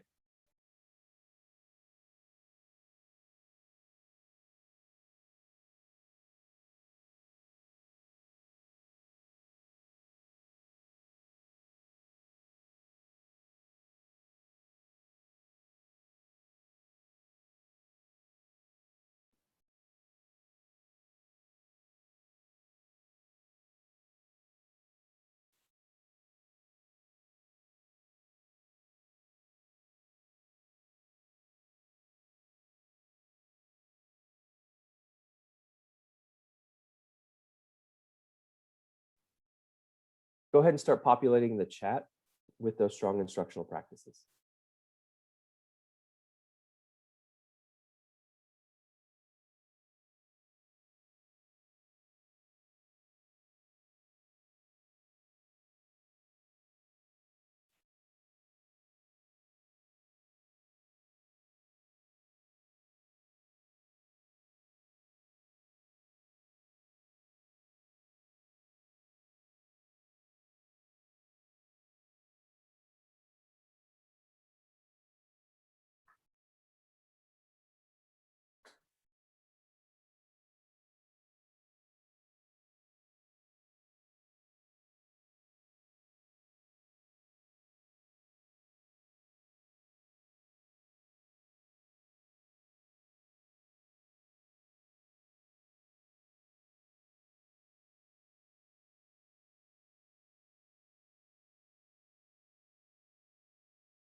Okay, so the following 3 characteristics are shared by strong instructional practices. And so students are doing the work of the lesson. That work is on grade level with regard to the disciplinary core ideas, science and engineering practices, and the cross-cutting concepts. And the teacher's instructional practices allow students to do the thinking about the grade level work. So when we do the work to ensure that we are providing grade appropriate assignments, that's step 1, right? We also illuminate what is required to implement the work with strong instructional practices. The NGSS will tell you that there is no one right instructional model to use when implementing the NGSS. And if you're interested, that's STEM teaching tool number 4, where they go into the characteristics of proper science, what they believe is science instruction aligned to the outcomes of the NGSS, so as far as disciplinary core ideas, SCPs, CCCs, and how various popular instructional models fit and don't fit with those outcomes. What your instruction should do is allow students to use grade appropriate SCPs to construct their understanding of grade appropriate DCIs and make grade appropriate connected CCCs. So if we think back to all those strong instructional practices that you just mentioned in the chat, how well do they align to these three characteristics. And that's just personal reflection, what you shared. How well does it align? Are there any of them that would need to be maybe modified to better align? It looks like a lot of general was shared, so maybe that's not as appropriate right now, but something to think about. Any instructional practice you use in your classroom, do these three characteristics. How well does that instructional practice align to these characteristics?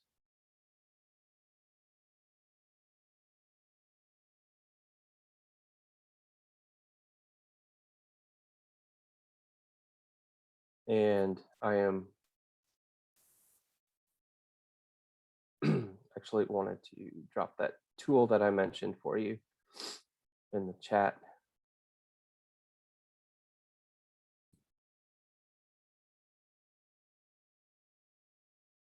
In case you were interested in looking at that in greater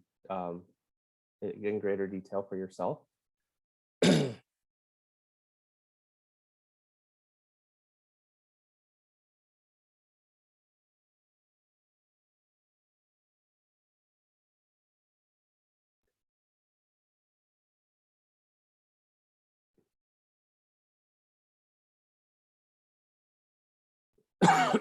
Okay. So our last key resource is deep engagement in what they're learning. So within the having just a I need to get some more water, so we're going to take a 5-minute break. I'm so sorry.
I am so sorry about that. When you finish your, when you're back, if you'll just please turn your camera back on, so I can continue.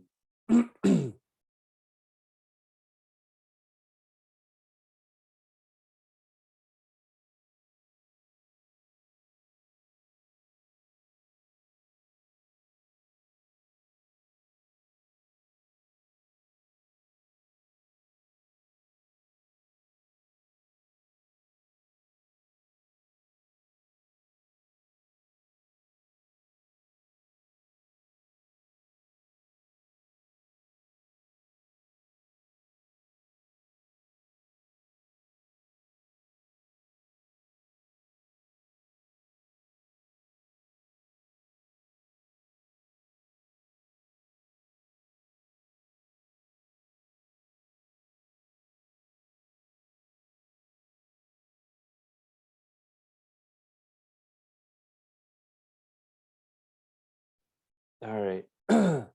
Well, all right. So, okay, I've got my voice back. The dry spot has been alleviated for the moment. Um, we're going to move into the final key resource from the opportunity myth, which is deep engagement in what they're learning. So, just real quickly, multi-layered systems of support, MLSS. This is a new initiative. Familiarity with it. Let's go with my favorite poll, which is the thumbs up. I like Fonzie.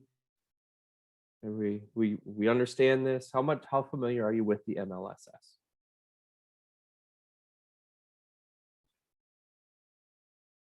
Some are familiar, some are a little familiar,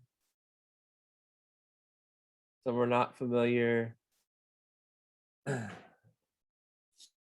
So so when we when we brought the New Mexico educators together and built the NMIS Science 1.0,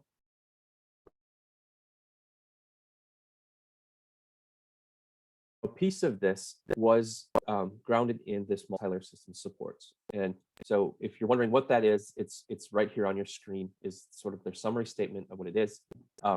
And when we went to integrate the NMIS Science 1.0 with the MLSS, what we came up with was universal and targeted supports. So universal supports are those supports that are identified universal supports for tier 1 instruction, applicable to the materials that they had created around the phenomena, the classroom assessments, the common misconceptions. We asked them also to identify and list targeted supports for those students who may need additional support with the material. I've just given you a snapshot example here. It's actually from one of the elementary grades, but what I want you to think about and answer in your guided notes is this question of how can the universal and targeted supports provided in the NMIS Science 1.0 document support lesson design for learning acceleration.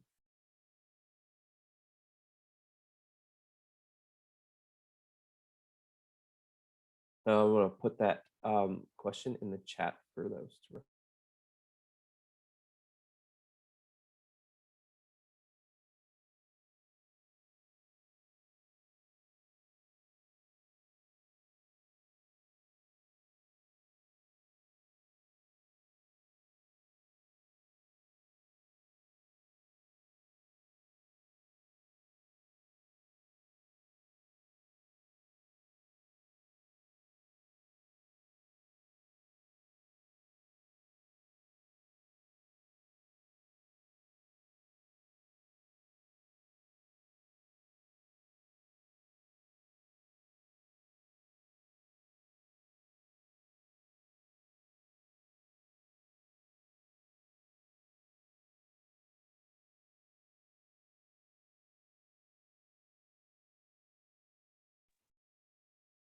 June, I'd like to thank you for pointing out the intensive supports, which are in the MLSS. But this was something we identified as a place we weren't ready to go when we built the original Science 1.0 documents.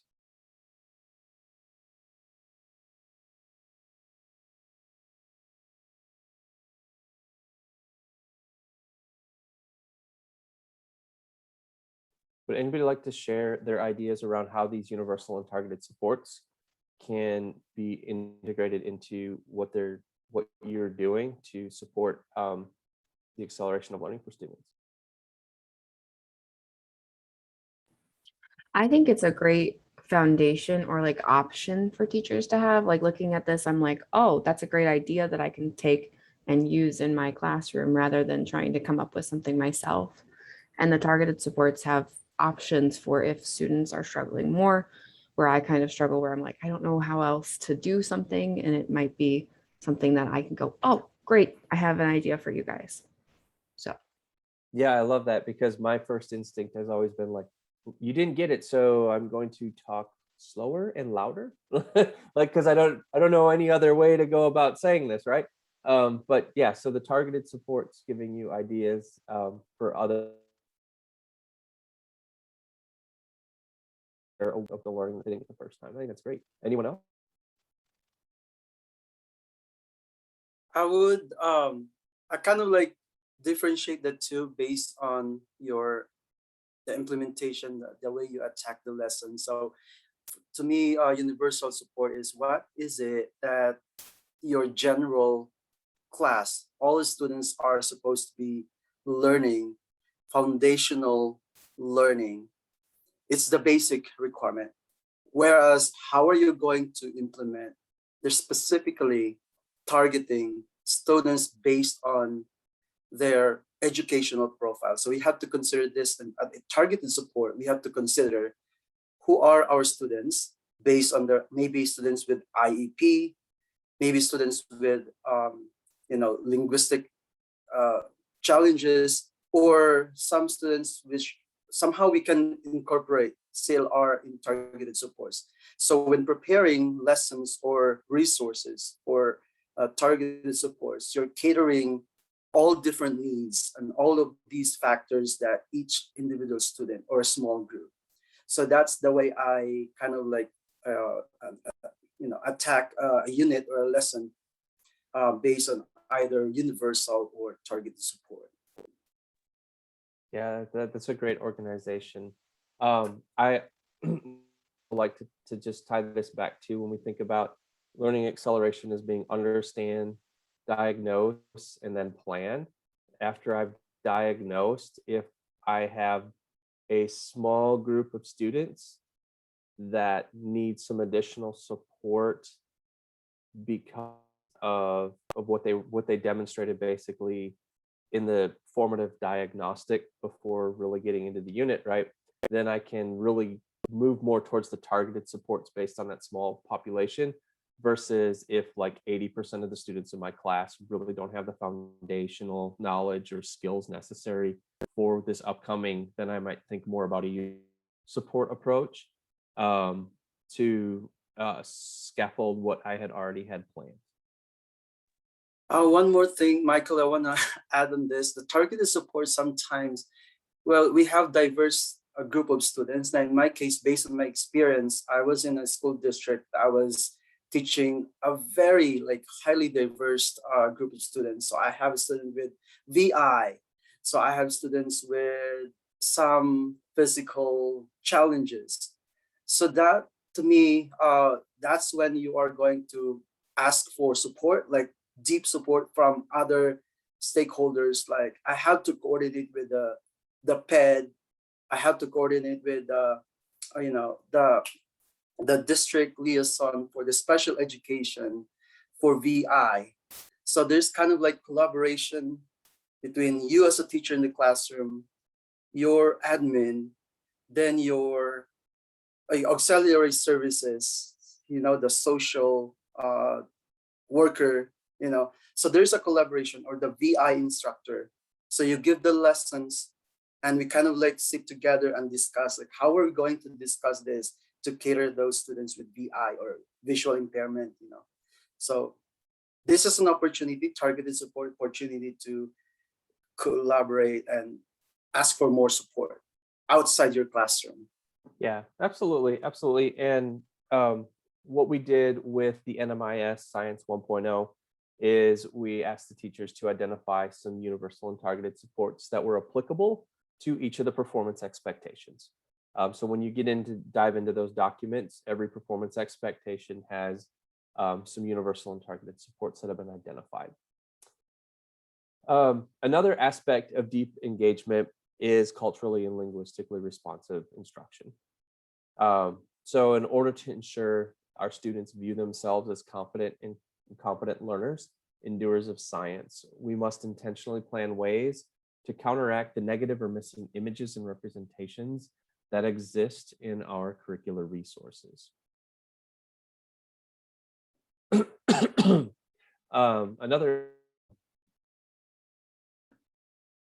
So when we did this within the NMIS Science 1.0 document, we we utilize the validate affirm and the build bridge model.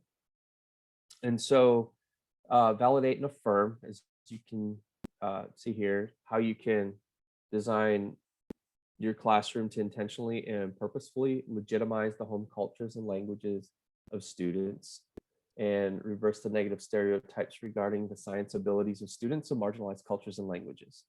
So be a driving question around how can I validate and affirm my students within my classroom when I'm thinking about the design of my instruction. And then the build bridge, you can, how can you create connections between the cultural and linguistic behaviors of your students' home cultures and languages and the culture and language of school science to support students in creating identities as capable scientists that can use science within school and society. So these driving questions were used to prompt New Mexico educators to share they're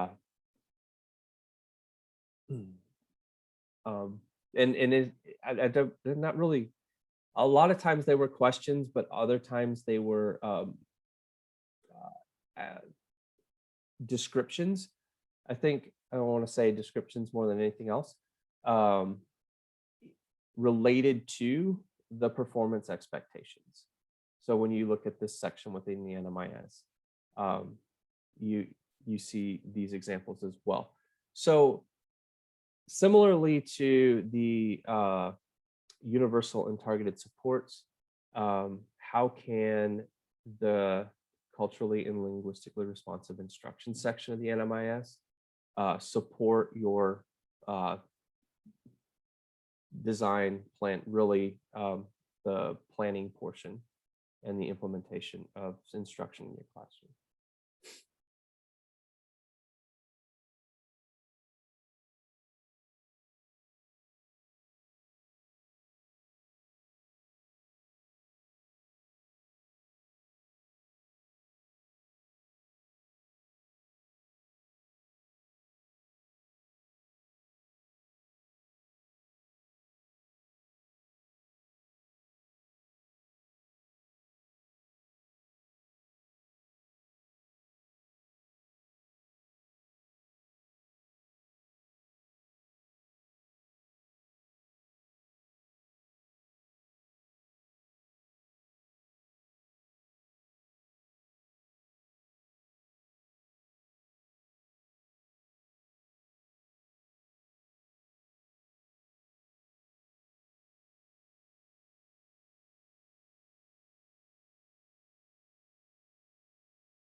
About 2 more minutes.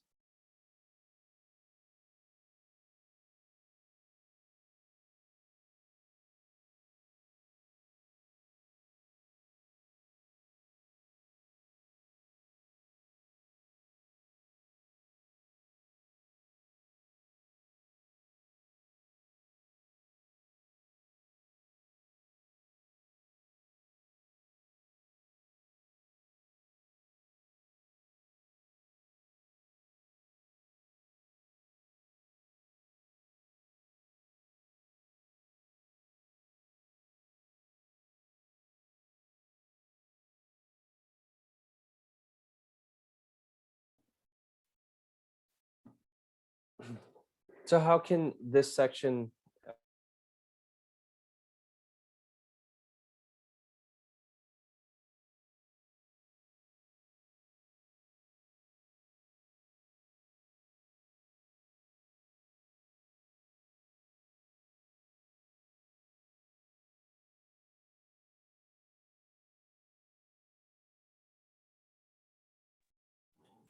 I think, Michael, you're cutting off.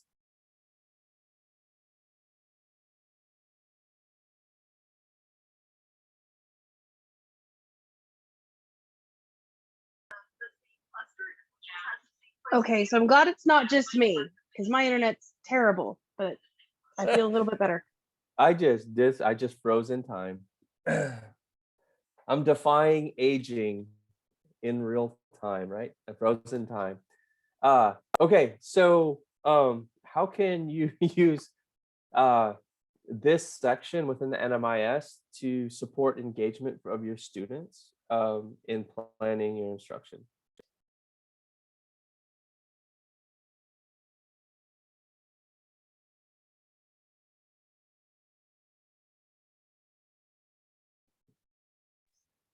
I like that it grounds what you're teaching and gives them, you know, some scaffolding supports in prior knowledge and things that they're already know about and that they're comfortable with, so that way they can see those patterns and those trends and how things relate to one another in the content in a way that's meaningful for them, which will help them be engaged because it's something that's relevant to them.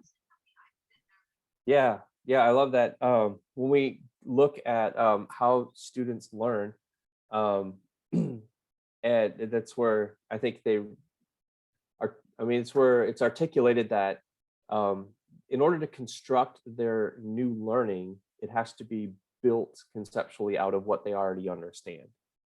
And this idea of when we just use the old-fashioned like lecture where we're trying to take a thought that exists within our own brain that has its own connections, and we're trying to convey it in a way that we hope will insert itself into their brain, and it'll develop the same connections in their brain that it has in our brain, which is almost like it fails to acknowledge that they already have some preconceived notion about this topic in some way, form, or shape from their own lived experiences. And therefore, their new learning has to build off of their own lived and learned experiences in order for it to make sense to them. And this particular aspect of the NMIS provides those potential probes to get at to bring that previous knowledge top of mind. Anyone else?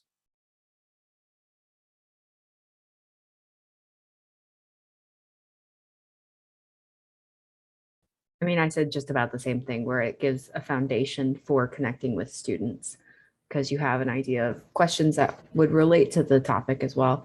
I'm actually looking at the chemistry or the physical sciences instructional scope, and it has include research on historical and biographical data for culturally connected individuals who have contributed to the development of this topic. And I actually mentioned this in my talk about the model of the atom, how it is all just kind of, white men, but so many other, culturally different people have contributed their work to these ideas, but we give kind of credit to these men. And I wanted to put kind of posters of different race people and, a bunch of different women in science and stuff all over my room and kind of highlight them every once in a while. And I thought that might be a good idea. Yeah, absolutely. Yeah. When I was teaching in the state of Texas, we called it the old white man standard. It was written that way. Like it listed very specifically scientist by scientist who you had to talk about. Yeah, I think that's a great way to increase representation in a chemistry classroom. All right, we have made it this far. We are down to the last 25 minutes of our time together today. And we are ready to move into the collaborative work time. So before we jump into that, just kind of want to summarize where we got to today. When we look at what it means to accelerate learning in our classrooms, I think we want to look at this and think about it as something that's cyclical rather than a one-time event. And we should be consistently looking at our materials first through a lens of our own mindsets and expectations. Then by evaluating our materials, our practices, and our supports that we are providing to students.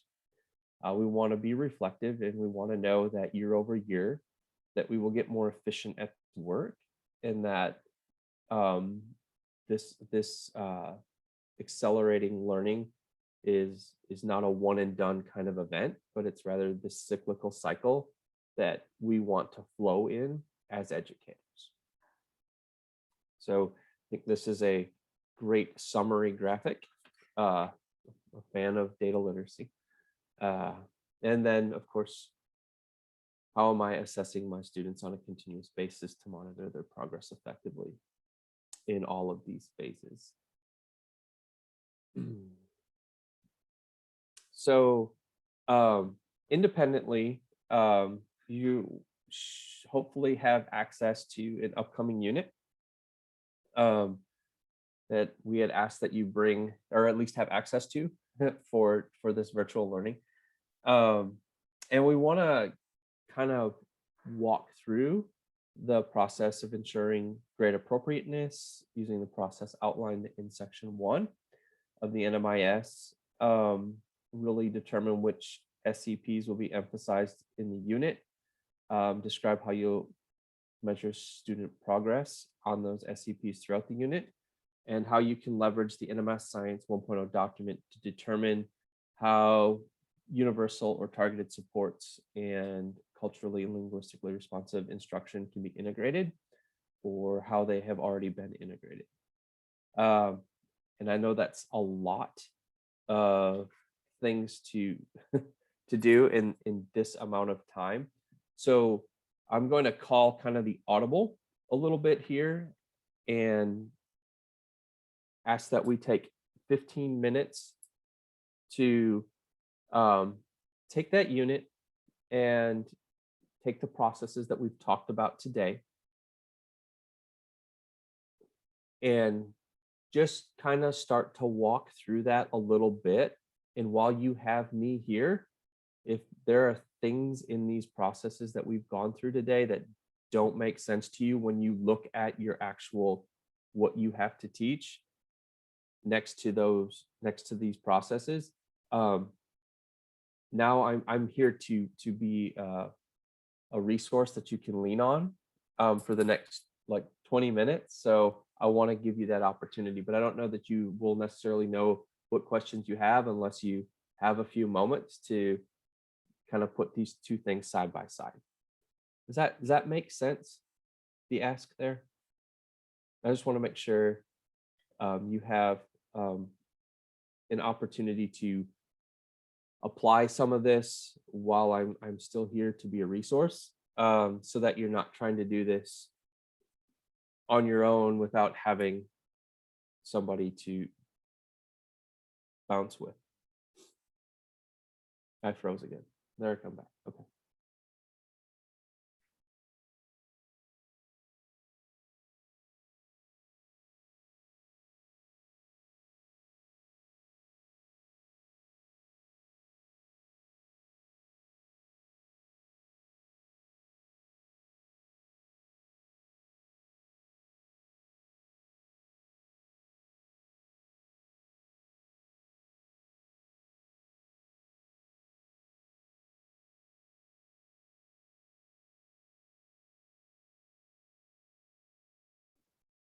And the process is in NMIS section 1.0. It's also in your guided notes.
Okay, I know that's not nearly enough time for the independent work. um, I don't know if any questions came up for anybody that you wanted to discuss.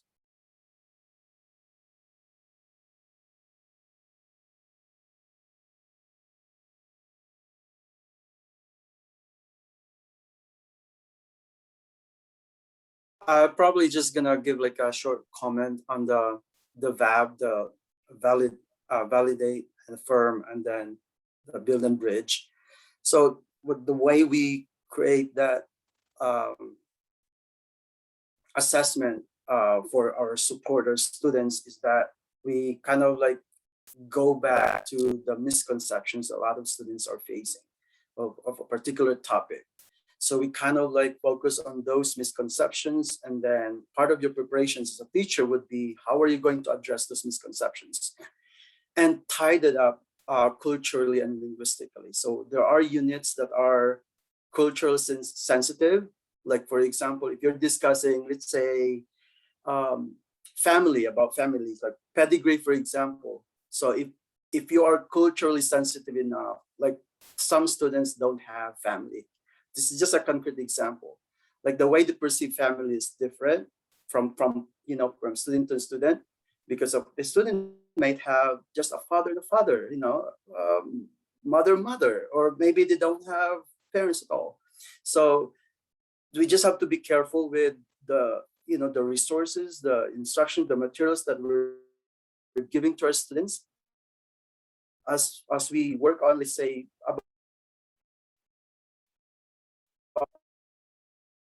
culturally. So that's kind of like part of our planning that we have to take care of also as teachers. Just to point out, that's why during our meeting, we kind of asked this Michael if NMPED is ready, because we have this CLR, culturally and linguistically responsive instruction, but we haven't really gotten into the issue of LGBT, because this Yes.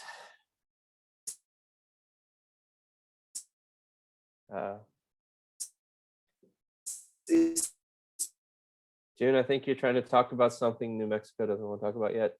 You're frozen. It's a conspiracy.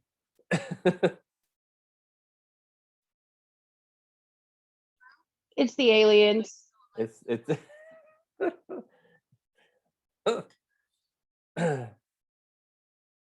um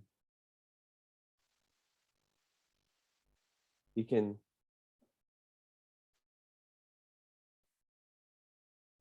okay.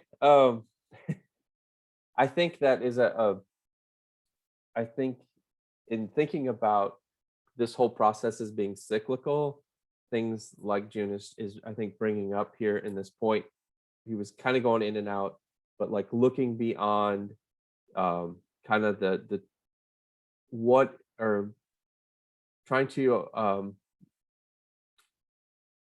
I'm trying to remember back to the conversation we had that I think he's referencing here. In essence, there was a conversation around what's all included in culturally and linguistically responsive instruction. Like, are we very set in are there very specific things that are included, and there are very specific things that would be excluded from that? And I think the conversation was, if we're thinking about this as a cyclical process, those boundaries are not set. And if things can become more inclusive, the more we learn, the better we do. And I think that's kind of where he was trying to get with that. I hope he is able to come back and affirm that. But just to kind of close this time together down, today, hopefully you were able to get out of this what you hoped to get out of this at the beginning. I'm going to put this link in the chat. It's a brief survey that we want you to take.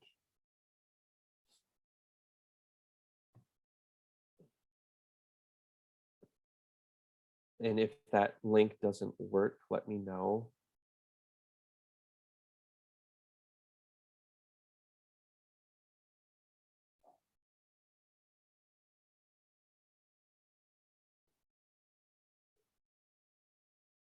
Also, if you have a phone, you can take the QR code.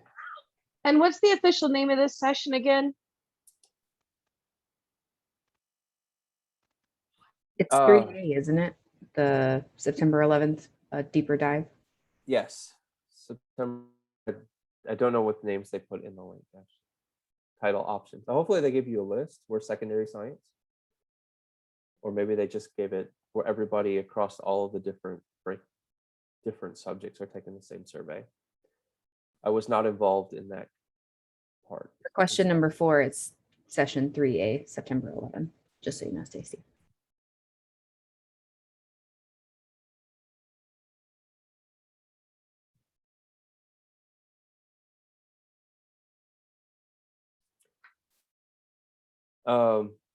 I do want to share my contact information with you. It's listed here.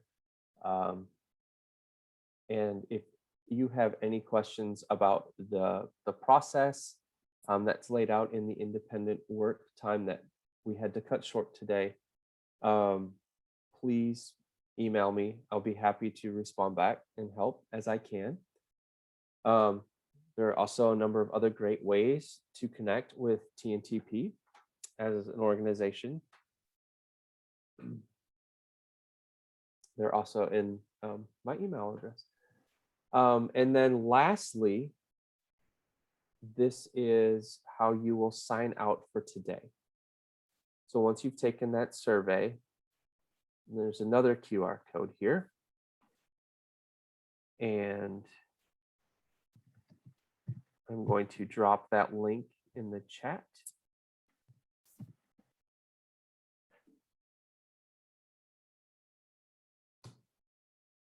And when you have completed this sign out, you are free to leave this meeting. And I thank you so much for your engagement with the materials today and the questions and the conversation. I think this was excellent. I hope your needs may. If you have remaining questions or if there are other pieces you wish I would have included, please let me know about those. I always strive to get better at what I do.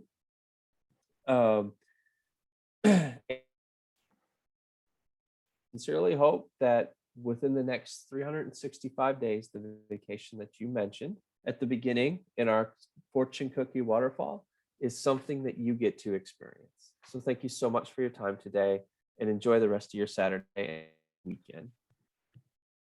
And I will be here for a few minutes to take questions.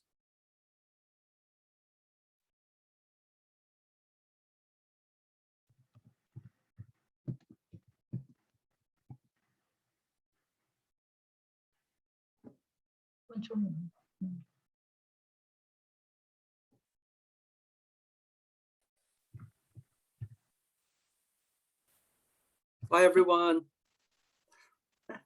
Bye, June. Thank you for your insight today. Appreciate you. All right.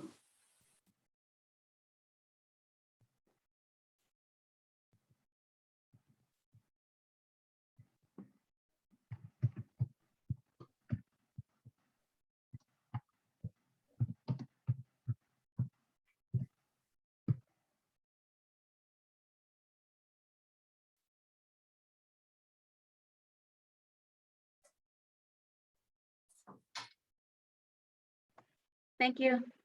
Thank you. Enjoy your day. Thank you.